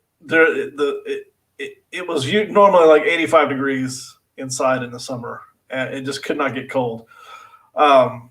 So I was like, I am so sick of this. So I went on like Skyscanner and tried to find the city with the cheapest city I could find that wasn't like Corona infested and was cool. So I went to Boston. Like, I bought the tickets on Friday and I left on Sunday to go to Boston. And I think I paid something like $36 for the ticket. Oh, wow. Yeah, and I stayed for like 4 days, and I've never been to Boston before, and I recorded a couple videos for it. I haven't posted them on this channel, but yeah, that was awesome. Like that's kind of like him buying $190 tickets. You just got to look on Skyscanner. I was willing to go anywhere that like wasn't Arizona or, no offense, Florida, because I didn't want hot and I didn't want COVID. So right. Yeah. I got to say, I found a ticket for $7 to $8 from Atlanta to Dallas round trip. That's awesome. Yeah. I jumped on that for sure. I've got Travel Tour and Taste here. Hey, glad you're here. If anyone out here listening, make sure you check out Travel Tour Taste as well. They do a lot of live streams and they love Bulgaria and all those other places. They got some really neat videos, so definitely check that out. So glad y'all here. They hail from England. Oh, Marshall, that being said, Darren, I think I need to wrap it up. I need to get some dinner. Okay. I need to grab some dinner. The beers wasn't filling enough. All right, that's good. That's good. For those out there, I'm going to stay on a little bit longer. But Seth, I do want to say, hey, it's awesome for you coming up here. I appreciate you being here. And this was fantastic, man. Absolutely, I'm looking forward to get to know you better, and I definitely want to talk to you more about our live streams and getting more people involved, especially in Germany. And maybe you and I could head that up and just go from there. Absolutely, yeah. Hop in if you want to hop on. Anytime you want to hop on with me, just let me know. I'll set it up. We can set it up. I appreciate that. Yeah. And as you exit here, is there anything that you would like to say in closing? This has been real fun, guys. You have a great crowd with your that participates in this. This has been awesome. I post my little commercial is I post new videos every Sunday at 1300 Central European time. So that's, whenever you wake up Sunday morning. If you're in the States, it'll be there. And I make travel vlogs sometimes when I can. I do educational videos, that kind of thing. And I live stream every Sunday night at 17, or usually Saturday at 1700. But this week I'm doing it tomorrow at 1700. So if you want to join me, hop on. I typically watch football and drink beer. So if you're into that kind of thing and you just want to shoot the crap with me, hop on. But it's been great, Darian. I really appreciate it. Thanks for letting me come on your channel. Yes, sir. We'll definitely do this again. Absolutely. Well, you have a good Nacht, and we'll see you at the next time. Auf Wiedersehen. Dankeschön. Tschüss. Cheers. Oh. All right, folks. That was Seth, American living in Germany. That was an awesome time with them. That was the first time we ever spoke face to face. I met him last week on one of his lives. You know, I was just in the chat, and then we exchanged Instagrams and all that. And I said, hey, I would like to come on my live stream next Saturday, and he accepted, and I'm glad he did. So if you get a chance, please check out his channel. Next week I have Passport 2. I'll put out some more information later. The channel Passport 2, that's Donnie and Aubrey. They're also Americans living in Germany. They're from Oklahoma, and they have an awesome channel. And so please check them out. They're going to be live with us next week, and it's going to be at 10 a.m. Saturday, Eastern Standard Time. So I know today was 11 Eastern Standard Time, but it's going to be at 10 a.m. And then I'll just go and tell you the other week, not this Saturday, but the following Saturday, we're going to have Ellie and Lucas on. They are a young American couple. She's working on her master's over there, and he works in some capacity at a university there in Eastern Germany.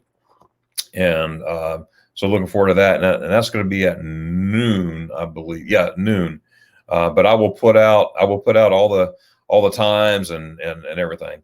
But as you know, normally mine is 7 p.m.